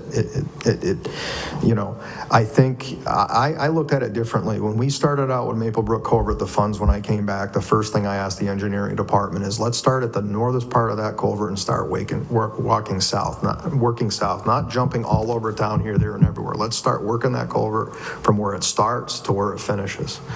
So the answer is that funding is being used, and we're working our way south on that culvert. And whatever we find wrong, we'll be using those funds to potentially do some repairs also. Are you going to be able to spend 480,000 this year? I believe so. Okay. And then you want to spend an additional 300,000 on I&I and other locations? Correct. So that's $740,000. And then project number 2 is a sewer main replacement, correct? Yep. And that affects inflow and infiltration as well, correct? Correct. We got 3. That's an in-house project. So that's $840,000 directed to inflow and infiltration issues. Correct.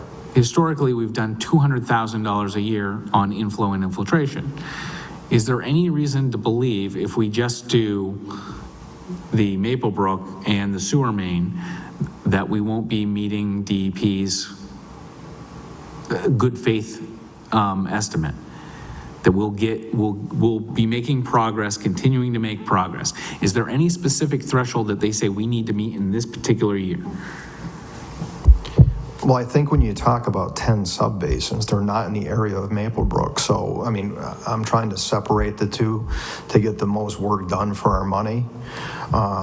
Again, we have potentially 2 years on the consent order. There's other areas that we need to get into, and we need the funding to find problems there. Fair to say we're not solving this problem in 2 years. You're going to have to seek another extension, correct? I do not know the answer to that. Now, I can assume we know the condition of our old clay tile pipe. But do we find a couple more of these areas like we found on School Street 3 years ago and knock our I&I right back a few million? I do not know. We need to find these problems. Most communities of our size are in the same situation with DEP related to inflow and infiltration, correct? I mean, I can't speak for other communities if they're, if they're in violation of permit or they're going over every day. I mean, I have no idea. Everybody has I&I. Do you know any other community in the Commonwealth that DEP isn't working with or has fined? Yes, out east, there has been some fines. I mean, I can't think of exact cities and towns off the Can you top give of us my head. can you report back to us which cities and what they contributed and why they were fined? It's helpful to know, we all know we need to make progress on this. The question is how much progress we need to make. We could spend our entire budget on this if we wanted, and we've got to figure out how much we can get away with. Yeah, I think not every other community is on a consent order either. I mean, that's what we're talking about here. No, I'm We gotta talking look the at the communities that are. Right.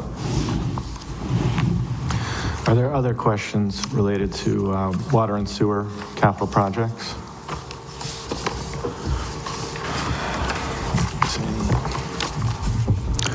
Councilor Alice, do you have questions before you? I know you said you needed to leave. We may be wrapping up here anyway. Yeah, but, I think we're ready. All right. My only question was the one that I had for the. Okay. Seeing none. Thank you so much, Director Warner and Deputy Director Raskowitz.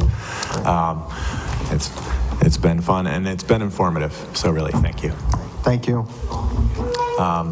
Before I adjourn this meeting, I want to let everyone know that President Reno has requested that we make any amendments that us as subcommittee members plan on making to the general fund budget. She's requested that we make them during our deliberations before we vote on the budget. Obviously, different things can come up, and whatever happens on the floor at council happens. But that's a request that we've received. Councilor Mass. Chairman Wheeler, I did not notice on our agenda, and maybe I've overlooked it, the Council on Aging being a department that's coming before us. And I'd like to see them come before us because I have a very specific concern about some difficulty that community groups in the afternoon are having in using this facility and agreements that have been terminated effective at the end of the year. And I think it's incumbent that the department that runs this building understands that this is a community center that's designed for the entire community, and the ability and that's part of their budget, is making sure that this building is open and accessible.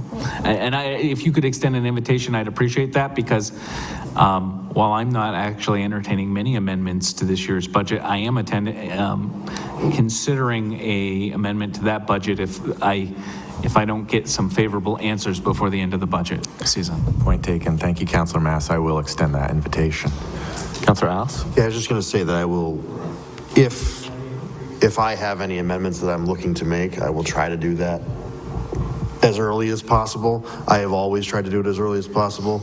A lot of the reason why early amendments can't be made was due to lack of information and the ability to get that information. So, as you know, I've been sending emails to get information that is, to me, helpful.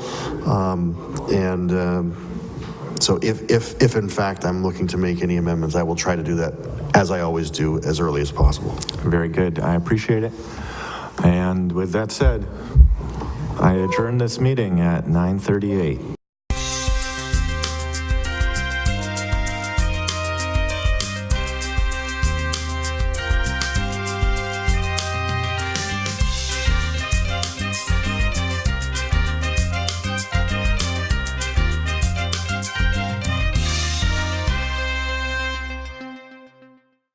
All of our productions at GCTV are sponsored in part by Bay State Health, providing the care you and your family need when you need it close to home. Visit them online at baystatehealth.org. Greenfield Savings Bank. Visit them at 400 Main Street in Greenfield. Call them at 774-3191 or go online to greenfieldsavings.com. Greenfield Community College, providing access and excellence in higher education in the Pioneer Valley. Visit them at gcc.mass.edu. The Hammond Family. The Hammond family are longtime supporters of Greenfield Community Television. New Fortune Chinese Restaurant on the Mohawk Trail in Greenfield. Visit them online at newfortunema.com. Call them at 772-0838 and check them out on Facebook. Real Cleaning Services, cleaning Hampshire and Franklin County since 1972. We don't cut corners, we clean them. Check them out online at realclean.com. Call them at 413-422-1143. People's United Bank, located at 45 Federal Street in Greenfield. You can call them at 774-3713 or visit them online at peoples.com. The Solar Store of Greenfield, replacing fossil fuels and nuclear power one home at a time. Visit them at 23 Fisk Ave. Call them at 413-772-3122 or visit them online at solarstoreofgreenfield.com. Thank you to our sponsors for supporting all of GCTV's productions. One, two. You're